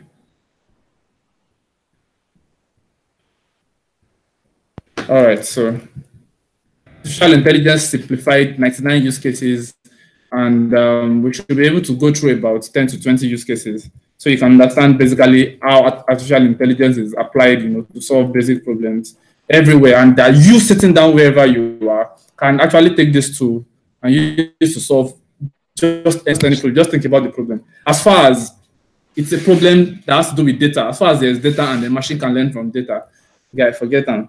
So let's go to the introduction, the table of contents.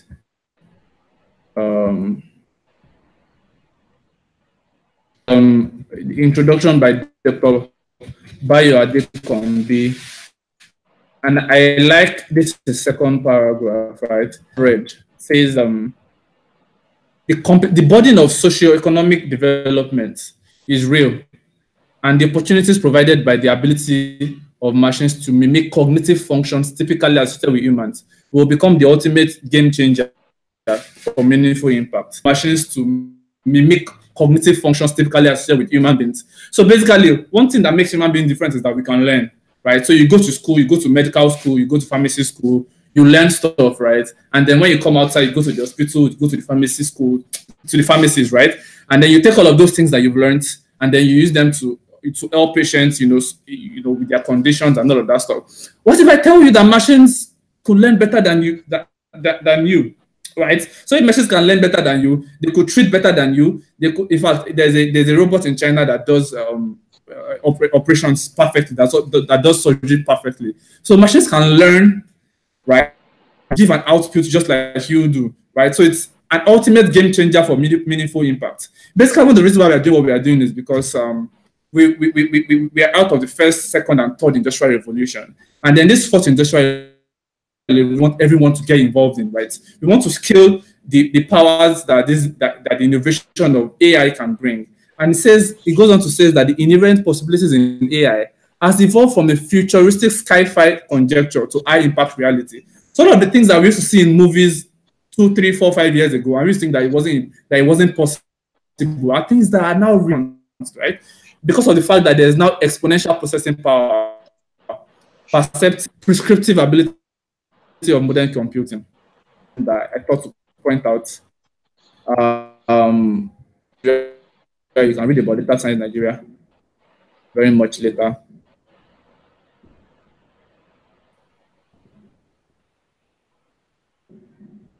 Very quickly, you will see some of if you are on a Google group, you will see some names here. Sadeeq Akintola is here, is a reviewer of this book, so you will be able to do a lot of explanations as we go on. Global contributors, we have Professor Daibo, we have Dr. Jacques Ludic, who are mentors on our program. We have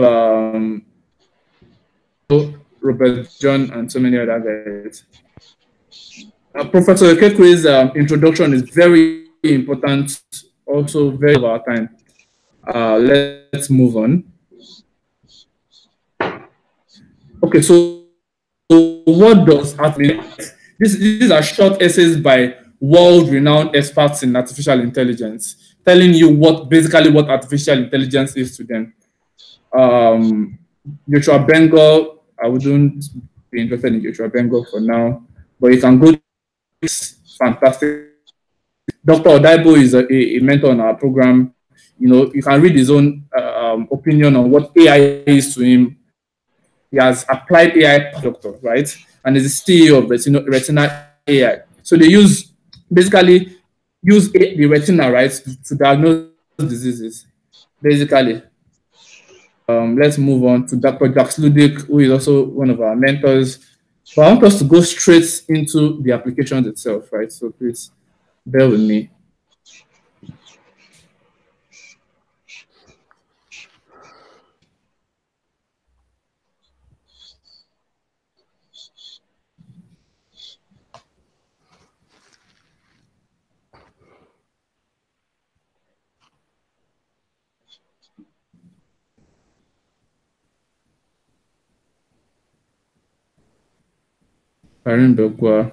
Prosper.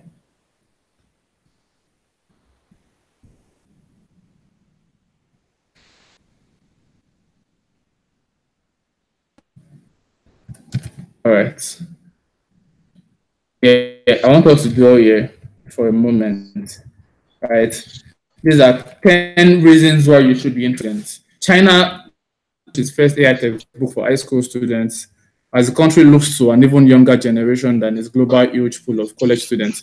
So basically, Data Science Nigeria is also doing something like that. Next year, we are starting our AI Plus Club, where we are going to secondary schools to teach children what they can utilize AI to solve problems. Excuse me. 2, deep knowledge venture capital company, blah, blah, blah. Number 3, if you read my article in the description, you'll see where I wrote about Sophia. So I'm the first country to a robot named Sophia. Crazy, right? Which was designed around human values. Number 4, the UAE became the first country to appoint a Minister of State for Artificial Intelligence. That's crazy. That's crazy. Number 5, there's an 85% reduction in errors among physicians. Just look at who have incorporated machine learning algorithms in diagnosis of metastatic breast cancer.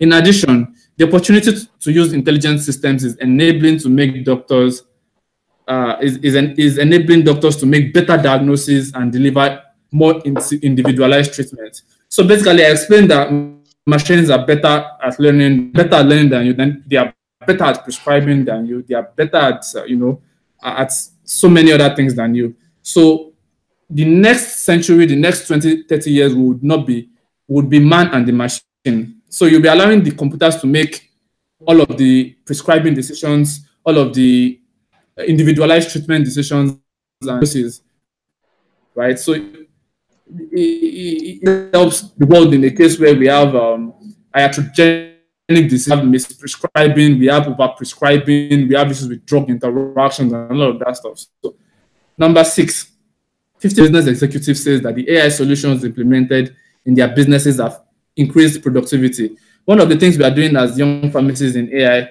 we are going to the pharmaceutical industry. We are planning a masterclass with Data Science Nigeria sometimes in June, July. We want the industry to begin to see how AI, can help them improve their processes, increase productivity, increase sales and marketing, with the targeted algorithms. Number 7, about Prof. Mosh Vadi. Number 8, I wrote about this regarding AFPS and epidemiology. 10% of the world's population will be wearing clothes connected to the internet by 2020. And that's one of the reasons why we've invited Mr. Toby Oyinlola, who is a world-renowned IoT expert, to come and take us on IoT, how to collect data, right? So you can make a wearable device, data of the blood pressure of, right? One of my patient's blood pressure goes at 200 or 250 systolic. I get an alert, and then I can make, an intervention. By 2025, the Internet of Things will take its next step as the first implantable mobile phones become commercially available. I mean, this is crazy. By 2025, mobile phones will become implantable. You could have a mobile phone on your hand, and you don't have to carry your phone anywhere. And by 2025, more than 30% of corporate audits will be performed by artificial intelligence. Also, someone asked a question about data science, machine learning, deep learning. So look at this chart to illustrate data science and machine learning. Take data science to be outside of machine learning. So machine learning and data science, well, there are different opinions to the difference between machine learning and that. AI and data science are basically the same thing, right? But it's a subset of artificial intelligence, and deep learning is a subset of machine learning. So just take data science to be just outside the box somewhere here. So let's move on to the applications. Okay, so that the Mystify for executives we had last year. Okay, so agriculture.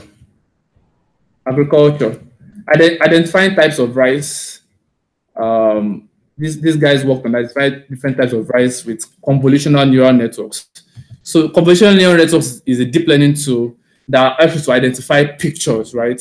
So there is a startup in Brazil that helps to identify cows by looking at their pictures. So this is also one of the applications of machine learning or deep learning in agriculture. Number 2 is crop weed identification using machine learning, right? You can take pictures. So basically, the machine can learn from pictures where there are no weeds, and they can learn from pictures where there are weeds, and then they can use all of that learning to identify a weed and which crop doesn't have a weed. So you can go on and read them later. Zenvos is an AI-based solution, and I would want, I don't know if Mr. Akintola is still in. Mr. Akintola, are you still here?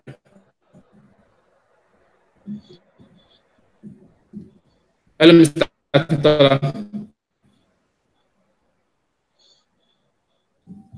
I think he's still here. Okay, he's muted. He's muted. Let me try to unmute him.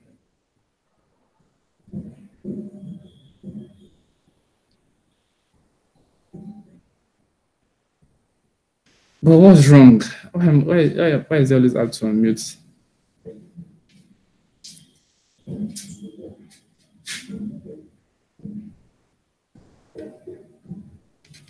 I think he's muted from his end. From his end? No, it's from my end. It's from my end, and I can't find a way to unmute him.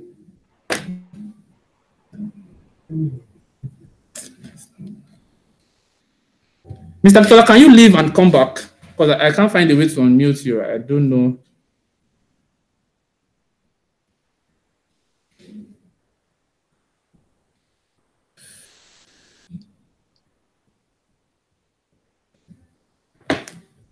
So,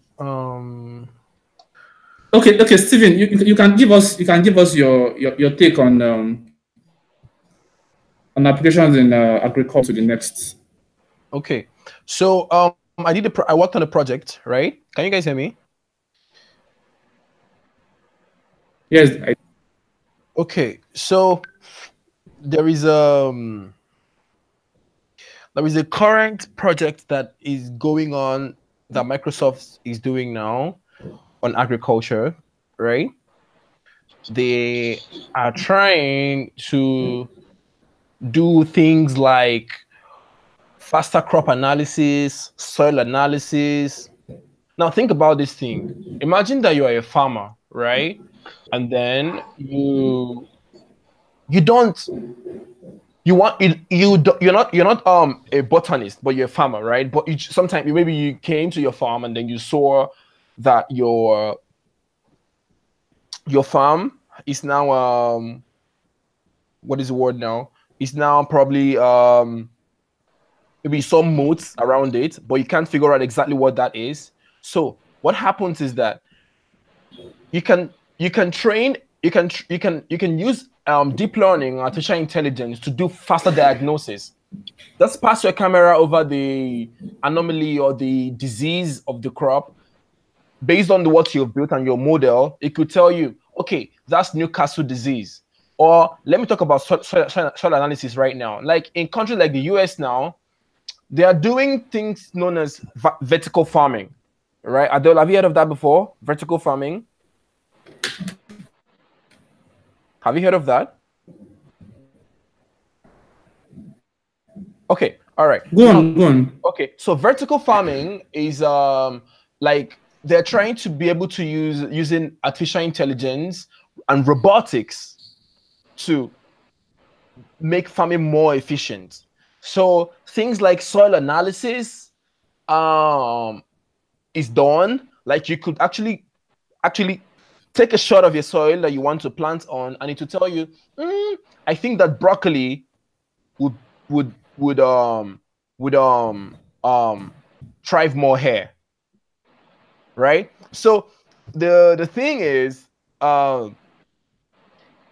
agriculture and AI is one of the fields that would interface so much that sometimes, or in the future time, you would not even need human. Okay, now I don't want to say it to sound very, very bad, but we will use AI to optimize farming in a very, very large manner.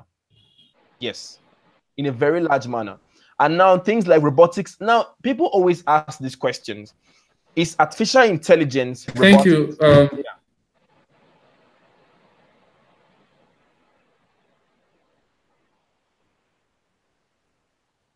I can hear you.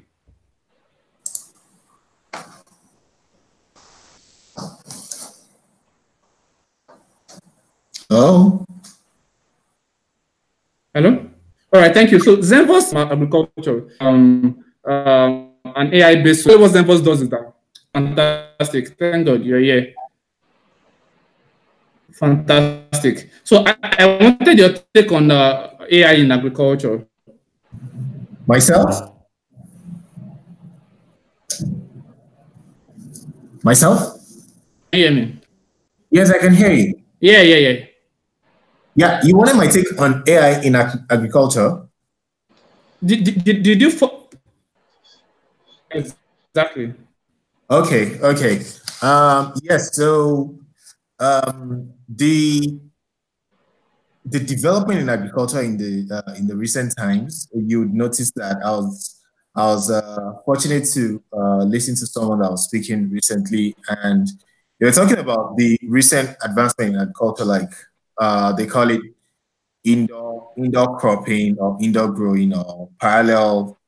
They call it some of those fancy names, and it's safe to say that without data or without data analytics or without machine learning, in fact deep learning, some of those things would really not be very possible.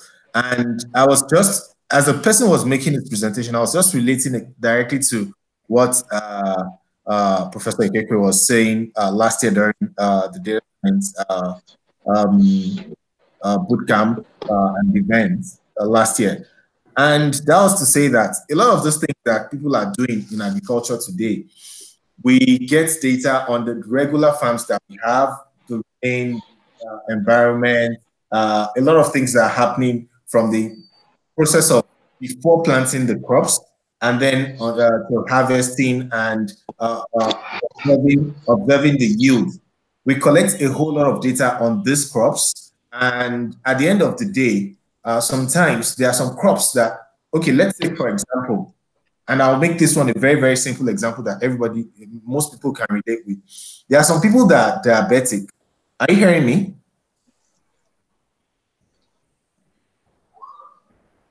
Hello? Yeah, go on. Okay, so there are some people that are diabetic or they have some form of diseases. And let's say, for example, this same person, he likes something, he likes maybe sugar cane and is probably diabetic. And then there's something that, I mean, the person cannot do it without sugarcane, and then probably is diabetic or something, and it doesn't need to take that very kind of crop. Now, agriculture has advanced to the stage whereby you can actually let the person take sugarcane, but a special kind of sugarcane where maybe they suppress some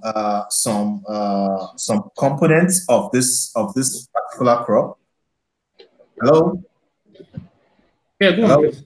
Yeah, so you suppress some some components of this particular crop, whereby at the end of the day, the end result of the crop that you are going to get will be good enough for this person, because when the person is probably not going to like to take potassium, but would want to take maybe calcium, sodium, and some other components that you can only find in that sugarcane. But then there is a particular element that the person should not take. With the data and analytics that are available, and with the kind of combination that you can do with this indoor farming these days, all these things are very possible. And they are not just possible because we can tweak something. They are possible because these things are natural. You can actually bring these natural things, these natural settings, into the artificial environments that you create. And with data and very good analytics, you can get the correct yield. That's not only it. There are some times that there are some supermarkets that what they're primarily interested into is they still want to maintain the composition of elements or nutrients in a particular food, but then they want to in a particular crop yield, but then they want something that is maybe bigger and maybe kind of very good color. So instead of maybe just black, you have green and all that. We are able to tweak these things because in this indoor farming, you can say that, okay, maybe the sunlight, the temperature, you should have it instead of 15, you should have something like 12. Instead of a very strict direct ray of sunlight, you can have something regulated. And all these things were not possible until people started analyzing data that we get from inception of planting these crops to the point where these crops are actually yielding and storing them. And with all this data, with all this analytics, the power of analytics that we have now, people are able to actually get the correct crop. And don't forget that this is not actually changing the genetical composition of the crops itself.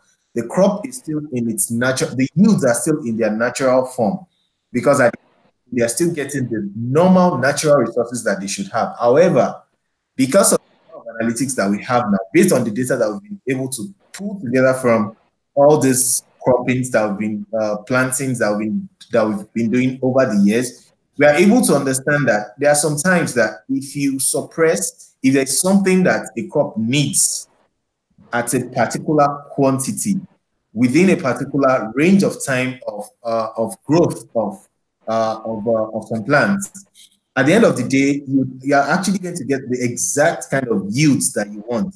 And at the end of the day, there are some people that all these yields can be tailored towards because that is exactly what they need. And that way, you're improving the lives of people with with the power of analytics. So yes, I think from my own perspective, these are ways that I've witnessed or I've read or I've seen things get done with data science, data analytics, deep learning, especially with in the agricultural space. Agriculture. Thank you very much. I'm going to bring you on imagery, right? So there's a fantastic AI tool that I love to talk about, and that's GANs. Yes, I'll bring you on shortly, Stephen, but first let me bring on Mr. Babatunde. Generating celebratory photos via generative adversarial networks, right? So I'm putting a guess to you, the audience. So look at these two pictures, right? I want to know if they are fake or they are real pictures.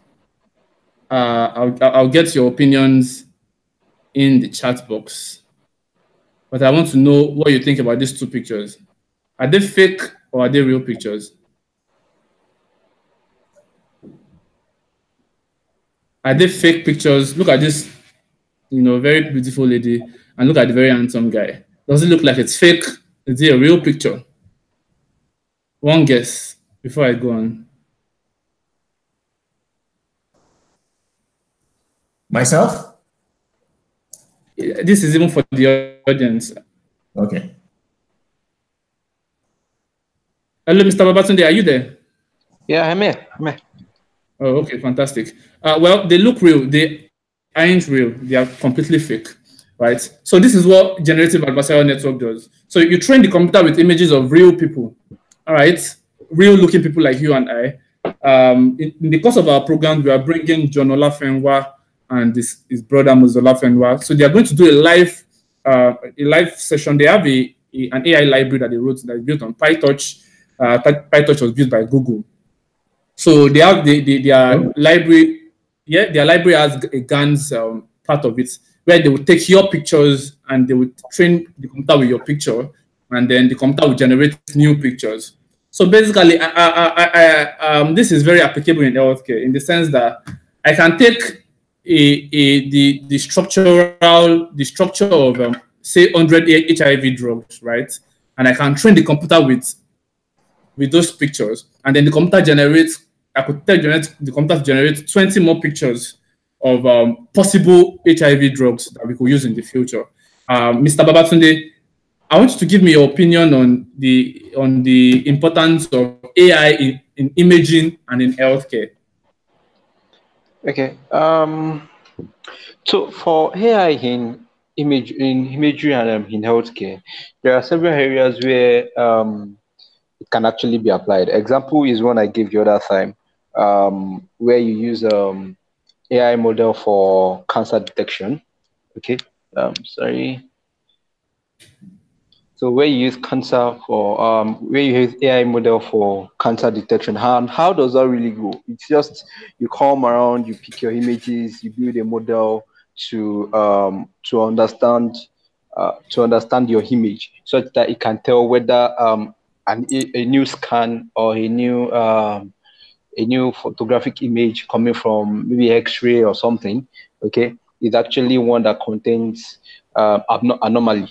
So basically, in the world of machine learning, you use convolutional neural networks for all of these things. They are actually, let me see. I want to pick out a paper here that guys from Stanford did in the sphere of using machine learning for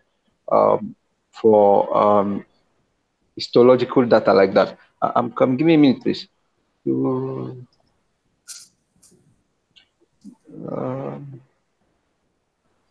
So I will share this paper so you can all go through and you see where guys are using AI to build working on imaging data. Let me see.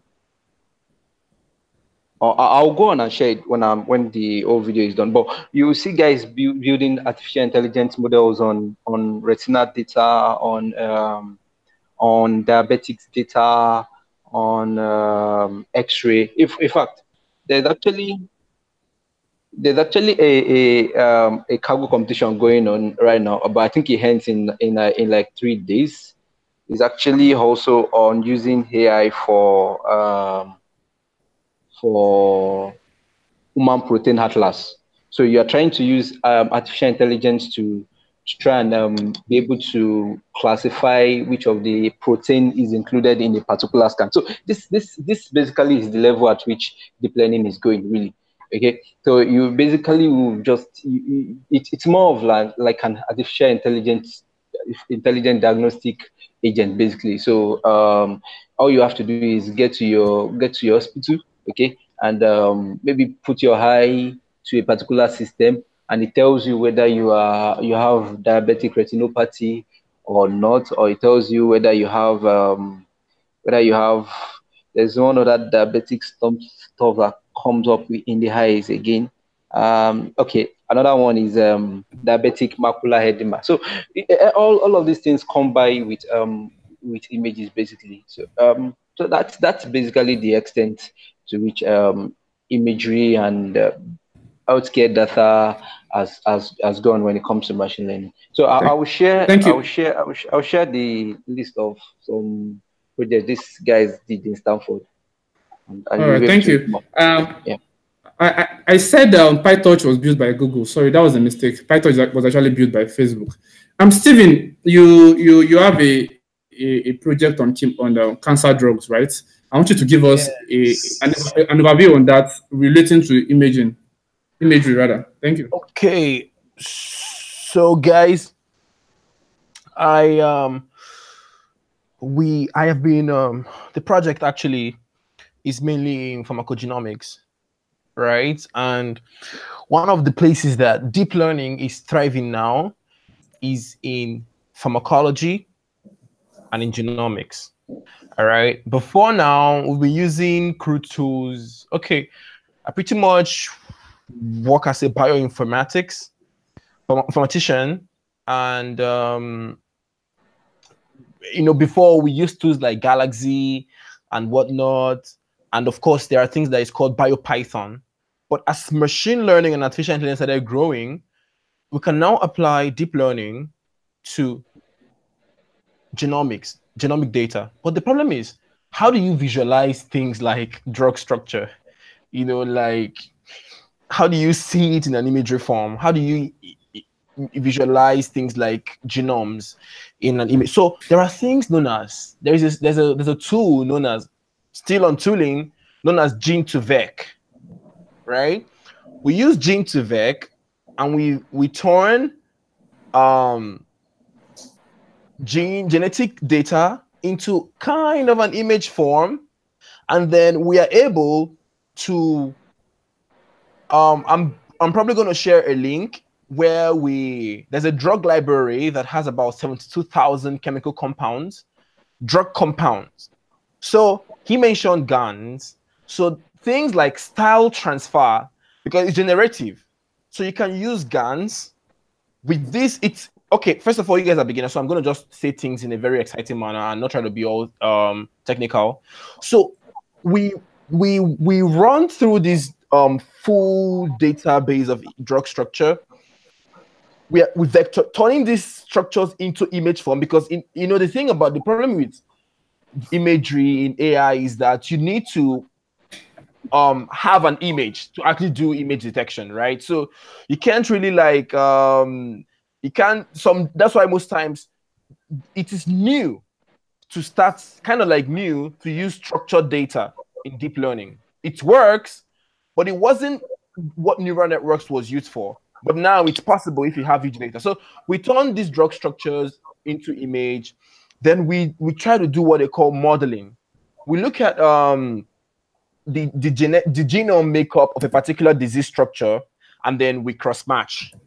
Okay, so in pharmacogenomics, a deep learning model can now be in the background, scanning through this drug database itself. While looking at drug structure, I'm looking for a perfect match. So that's about it. For those that are pretty much interested, this is a project that I can like to discuss further, but I like to stop it right here. That is what I got from you guys now.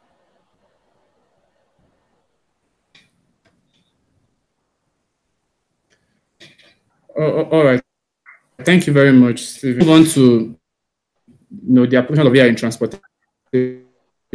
And this is the guys living in Lagos. You are living in Lagos and you are following this. Please, I'm using God to beg you. This session is very important. Predicting traffic, because traffic is a huge problem. I don't want to say in Nigeria now. There's a lot of congestion, and we would use this to make in 15-20 minutes and give people real-time information. Mr. Akintola might have when it comes to traffic and AI.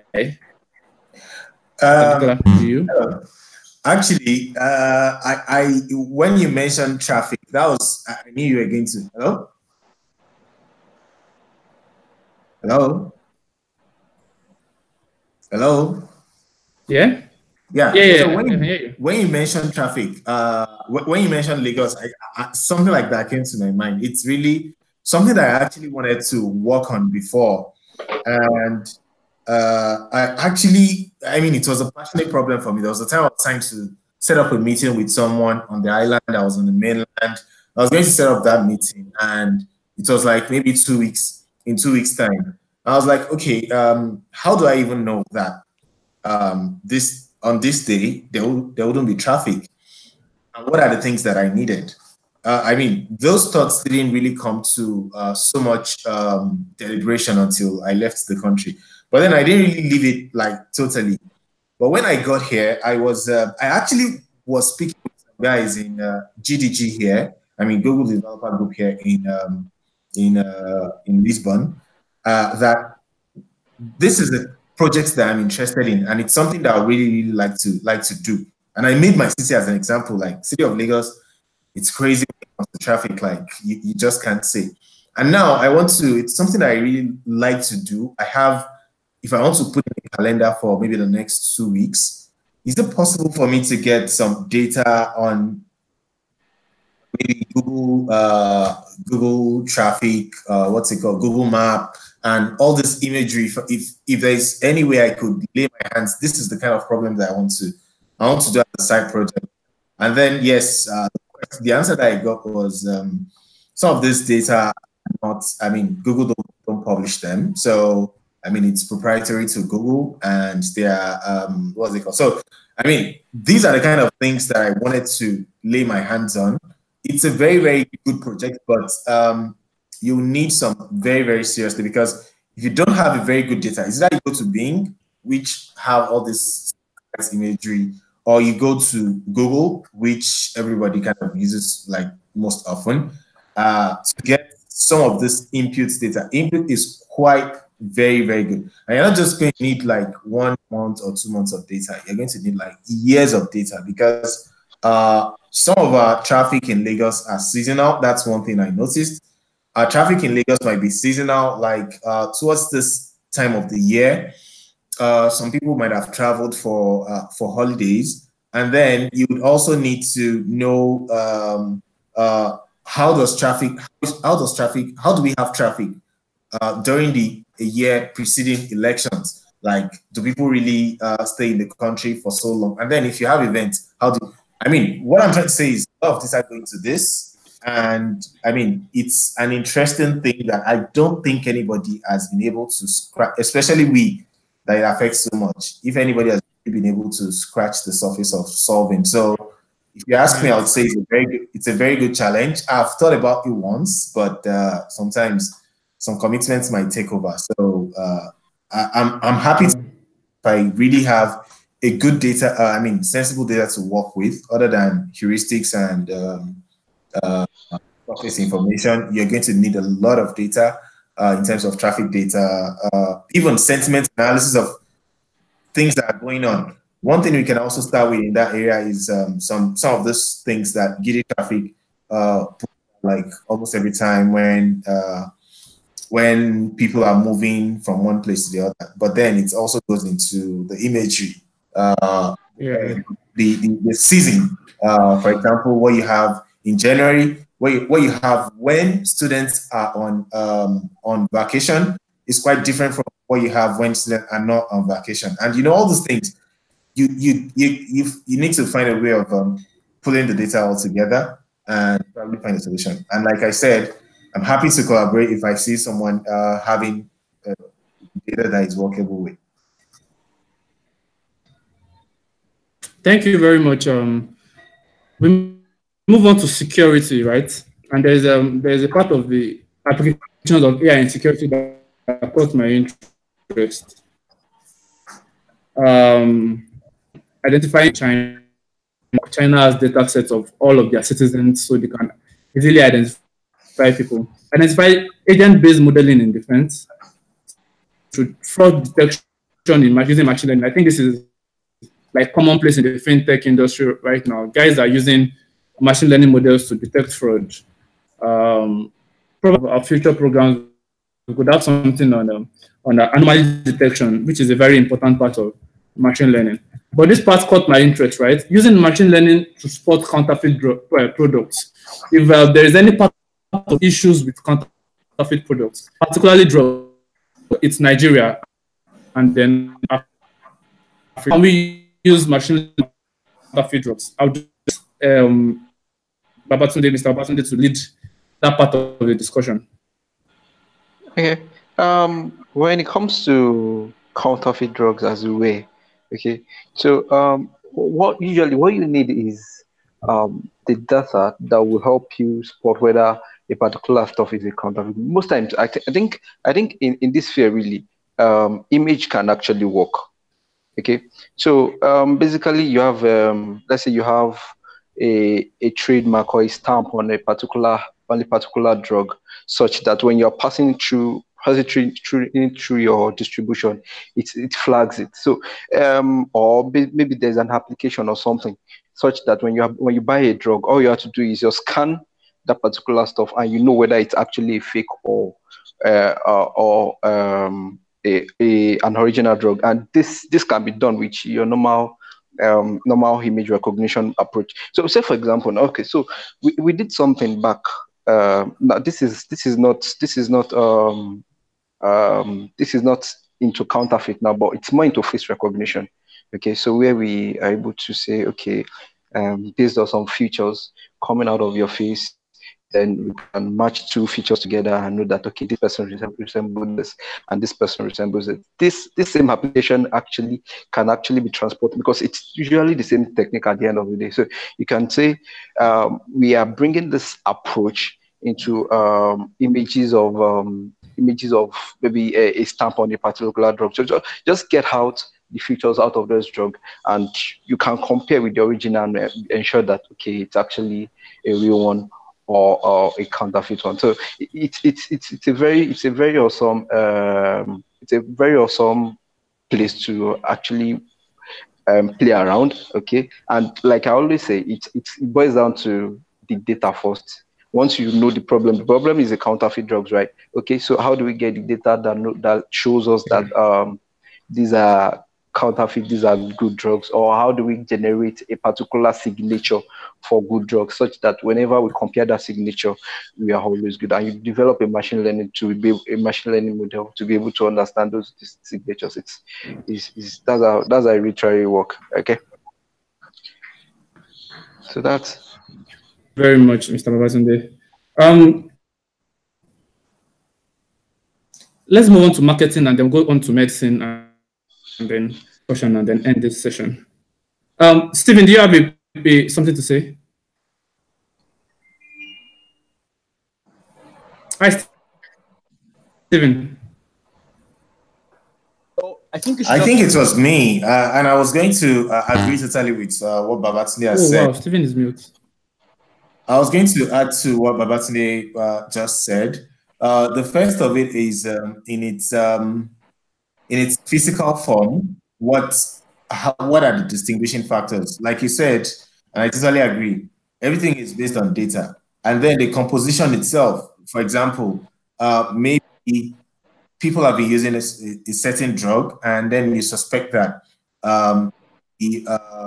the properties or characteristics of people that are using the drug they're not getting as much. You study their behavior over time, so you can probably take it further, taking it away from like the imagery, and then this will be like posts when probably something has happened, and then you go back and say, okay, this drug, let's actually get into its composition. Then also set of people that take this drug, how do they react to it? And do they react to it like the normal way, the regular drug, which is the original, they react to it. The people that take the original, they react to it like the way the people that take the counterfeit. But yeah, that is a post. But then I totally agree with him. Even though sometimes counterfeiters try to mimic all these properties like very, very closely. I understand that most of the things, when they are made outside the country, they try as much as possible to get some of these signatures. The only thing that the original people do is the exact thing that you have on our Naira notes. So we know that we have a lot of fake, what's it called? Fake Naira notes, fake dollar notes, and all that. What people did is there is probably an API where the original, what's it called, owner of these things, where they build something. So it's like scanning a barcode, yeah, more or less, scanning a barcode. So when you scan them, it tells you like, okay, this is the identification number of this, and you can click on the link to verify. So at the end of the day, while clicking on the link, you look at the drug side by side, and you're able to see exactly what you're seeing on the screen on the drug. But if it's a counterfeit and you scan it, even though if it takes you to a link, you are not get that that same information because it's not available on the server that you should direct you to. So yeah, that's like taking it to the next step. Yeah.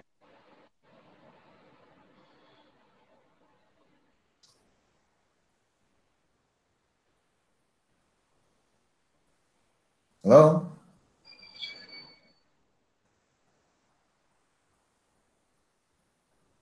Hello? Hi, Adeola. Adela, are you there?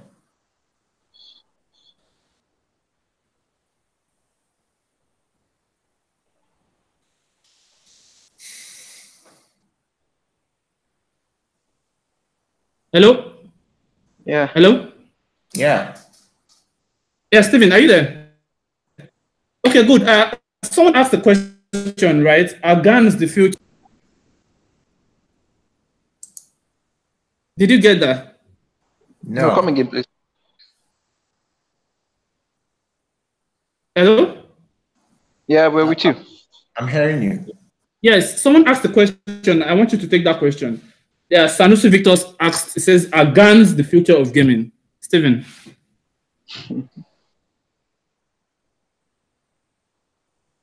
I'm not sure Stephen is still around. Ooh. Can you guys hear me? Yeah, we can hear you now.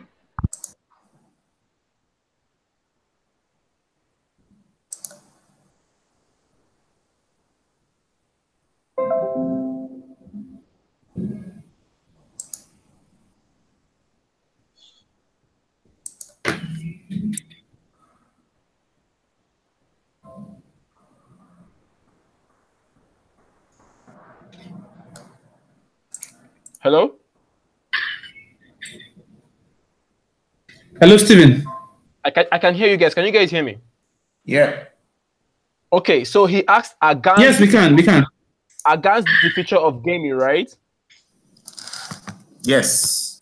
Now, you know, the thing is, people have really tried really crazy stuff with guns. Yeah, right. Generative adversarial networks have been applied in medicine, in arts, in several areas. And I've read a paper of someone trying to do what they call generative gaming. Now, I can't sit down here and answer that question, are guns the future of gaming? Because I probably might be indicting myself. And I know that after the young Godfellow, I need to specify something right now. The guns was a thing that was conceived by a guy known as Ian Godfellow, and he felt that generative networks would be the future of computational thinking. I don't really know how much GANs can probably do in video gaming, but all I know is that if a genius out there figures out how we can start playing generative gaming instead of the more conventional way that we play video games now, sure, that would be the future we would live in. Yeah, but GANs do a whole lot. And GANs is a very, very strong tool that can either be very constructive or very destructive. Trust me. Yeah. It's the future of a lot of things. So, but I can't tell you if it's the future of gaming for now. Because in the gaming industry, I don't know what they have up their sleeves. So can I have to that, Diola? Yes, you can. Okay, so so far in the gaming world and machine learning algorithms, I think more is being done in reinforcement learning than GAN actually. And Adiola actually said, if someone comes up and say, okay, fine, you want to move towards GAN and start publishing papers as regards GAN and gaming, and there are results as regards that, then I'm sure people will move to that aspect. But as of right now, a lot of gaming is being a lot of gaming algorithms are being implemented with reinforcement learning. So I would say if you want to actually do gaming as of right now, okay, it's good that you pick up RL reinforcement learning. And not to discourage that you can go into GAN, but currently reinforcement learning is actually more like a de facto algorithm for gaming. Okay. Apart from even gaming, even in medicine, even in pharmacy, even in marketing, reinforcement learning is like the mainstay of AI right now, right? So, funny enough, we are going into marketing, and first, what I want to add to what the two other people have said is the future of gaming is unknown, because in fact the reason why we are here, why we are where we are now, is the fact that someone was experimenting some things on gaming, and then we started with ordinary CPUs and started getting to GPUs, and all these things, all these inventions started coming out. So with gaming, you never can tell the future. It's just going to be something massive. So you can expect even much more. But that's from my own side. So right now we're moving into, the applications of AI in marketing, and unfortunately, the first, parts that learning from decisions. Pixar, your OLX, and I know that you have a lot of working experience in KPMG. Now, reinforcement learning in marketing. Let me read the second paragraph. It says cost-sensitive learning methods learn policies that attempt to minimize the cost of making a single decision. However, in many applications, sequences of decisions must be made over time, right? Like decisions of whether to buy this product or not to buy that product. In these cases, the optimal policy must consider the interaction between decisions, most definitely. Current approaches to targeted marketing attempts to maximize the expected profits by considering each campaign in isolation. Now, I want you to give us an explanation on attempts. What's that in machine learning? Sorry, I didn't get. How does it work? Sorry. Hello. Okay, the question is, how does marketing work in machine learning? Sorry, can you repeat that again? Okay, so that part of application of AI in marketing talked about reinforcement learning in marketing, right? And targeted marketing. So how does it work? Basically, how do you apply reinforcement learning or machine learning in marketing, targeted marketing, so to say? Okay. Personally, I have not worked with this kinds of technology in this kinds of industries before, but I would say that some of this custom AI products are well being integrated into things that you see in, especially with corporates, that you see in custom-made applications like the CRM that manages their what's it called? That manage the customer and knows the like understudy the behavior of customers. So you probably don't see these things like, okay, maybe an AI team is building some machine learning algorithm, and then also I wasn't working with teams that are developing this, so I would tell you sincerely, I really don't have a use case or have a knowledge of how those things work. In that area. All right, thank you.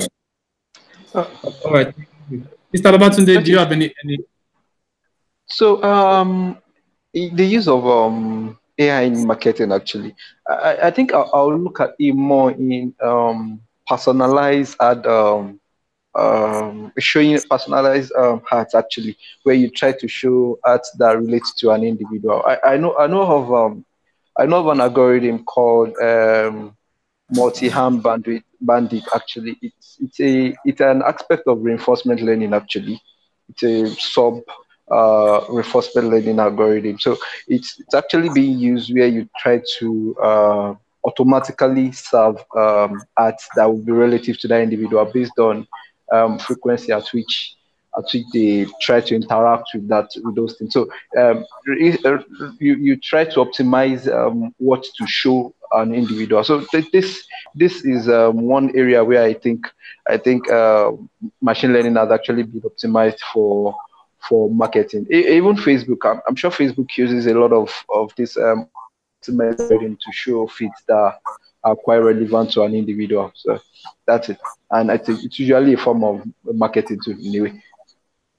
All right, thank you. Clustering for customer segmentation and discovery. Who will take this now?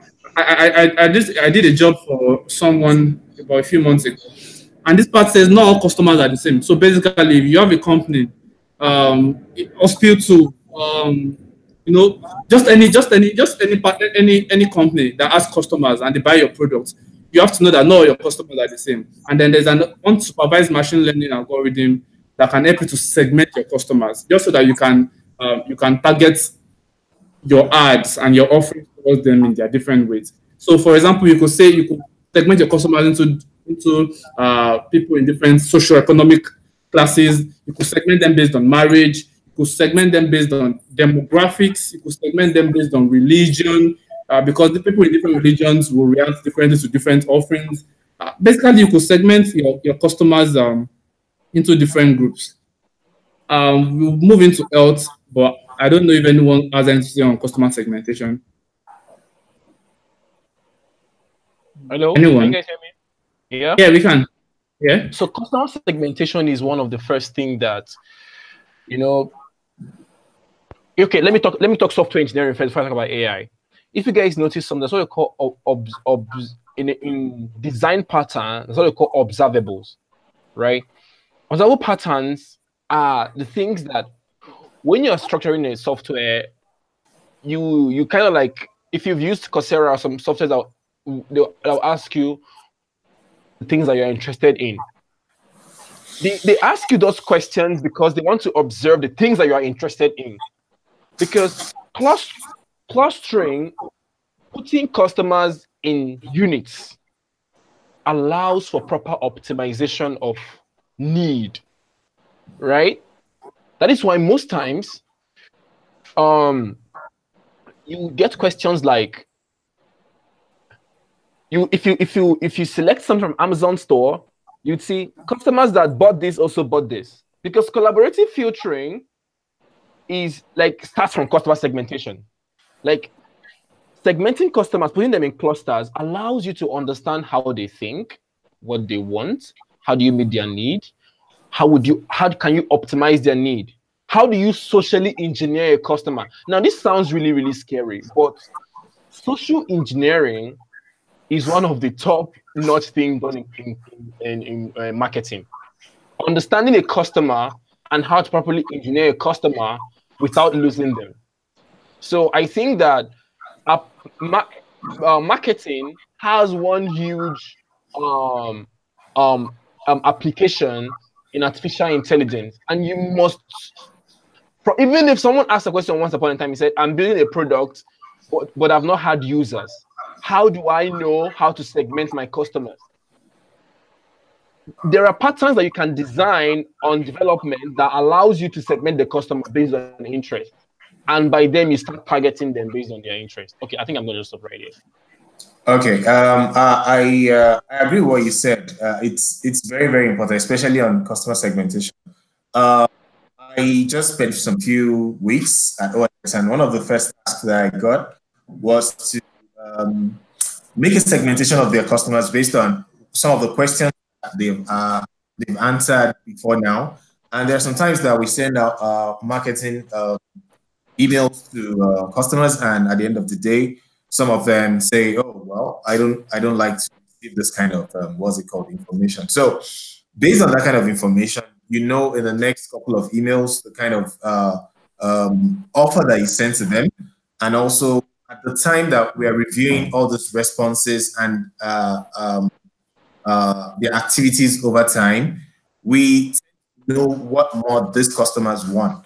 And at the end of the day, I was even discussing with my with my line manager like very recently that I think we should have a custom built recommendation engine for this kind of people, because at the end of the day, even though I went anonymous on the website and I tried to test some things, try to buy some things, and I was expecting all of that. Okay, maybe after I've done this, maybe there will be some suggestions that are very, very similar to the things that I've tried to request on the site.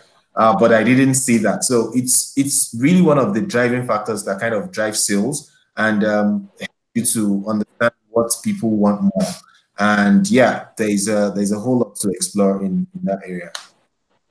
All right, thank you. Lastly, we move into the applications of AI in medicine, right? First point is Cure AI, a Mumbai-based health startup, intelligence-powered technology that examines X-rays, MRIs, CT scans, and identify patients with diseases including TB, Pro, and prepare accurate reports in no time. Stephen, I have a question for you. Okay. Right. Sure. So right now, I'm a data scientist and machine learning engineer. I can work with CNN, I can work with GANs, I can work with ANN, and a lot of the tools. Now, what diseases are feasible? What diseases can I look into right now and say, okay, I want to use these tools to see how we can help identify these diseases. I want to look into this particular disease and see how we can help physicians diagnose diseases in real time. So, what diseases are feasible right now? Okay, so let's do a little bit of a layman baseline anatomy, right? Let's go region from region, right? One of the common things that we have in Nigeria, because of our bad road and the terrible drivers that we have that don't go to driving schools, are road traffic accidents, right? And statistics has it that most of the road traffic accidents that we have, there is usually injury to the internal organs, right? Maybe you hit your head somewhere that is like trauma, or maybe you hit your chest, you know. So there is always going to be CT scans, MRIs, you know, X-rays to look for anomalies, right? And trust me, Nigeria, I don't want to say anything, but I'm in medical school, I know what I'm talking about. MRI machines are very hard to come by because they're expensive, right? But these things help for faster diagnosis. We need to know where exactly you have a problem in. Is there a fracture in the skull? Is one of the bones broken? Is there fluid anywhere? We look at your chest radiograph, want to check whether there is air or there is blood. Now, and you need a radiologist to read these things. So, first of all, road traffic accidents.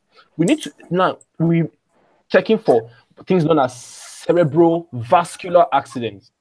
These are usually accidents that happen to the head, injury to the head, but then there is trauma to one of the vascular tissues, like the blood vessels, and then the person has a problem in the head. So now, faster image analysis, that is CT scans or MRIs. So there is the example of a company called Cure.ai.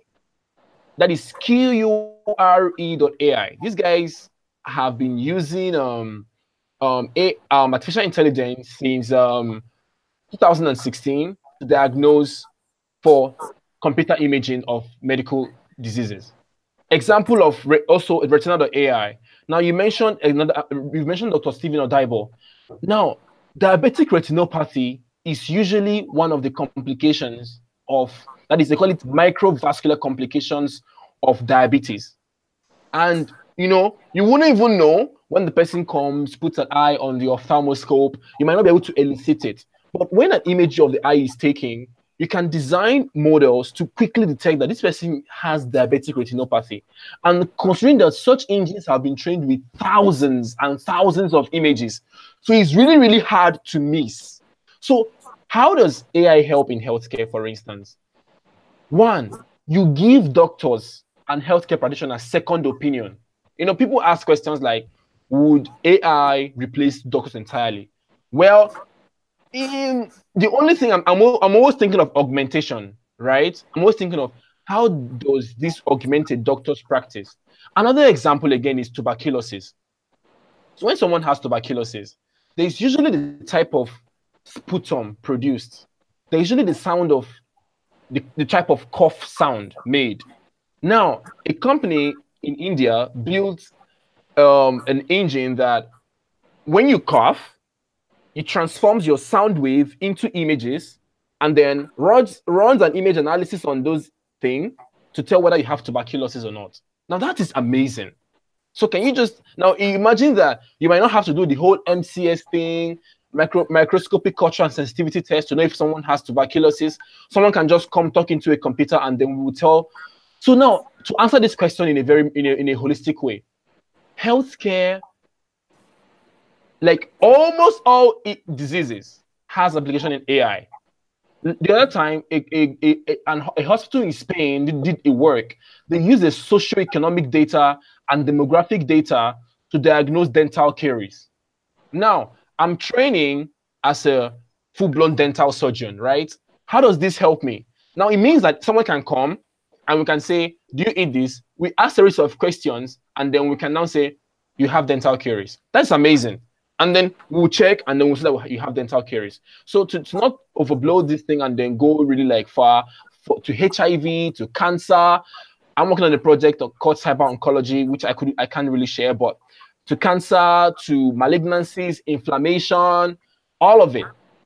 AI has a huge application. Yeah. Thank you. So that was the answer to my question. That any disease, man, we are there thinking about disease and thinking about how AI can actually help solve, optimize treatment patterns for that disease. Trust me, it can.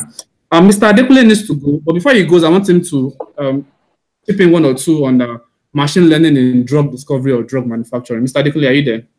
Yeah, I'm still here. Yeah, please. Just give us one or two things you know about machine learning and how it can help, help us discover drugs better, help us manufacture drugs better, more efficiently, and much more cheaper.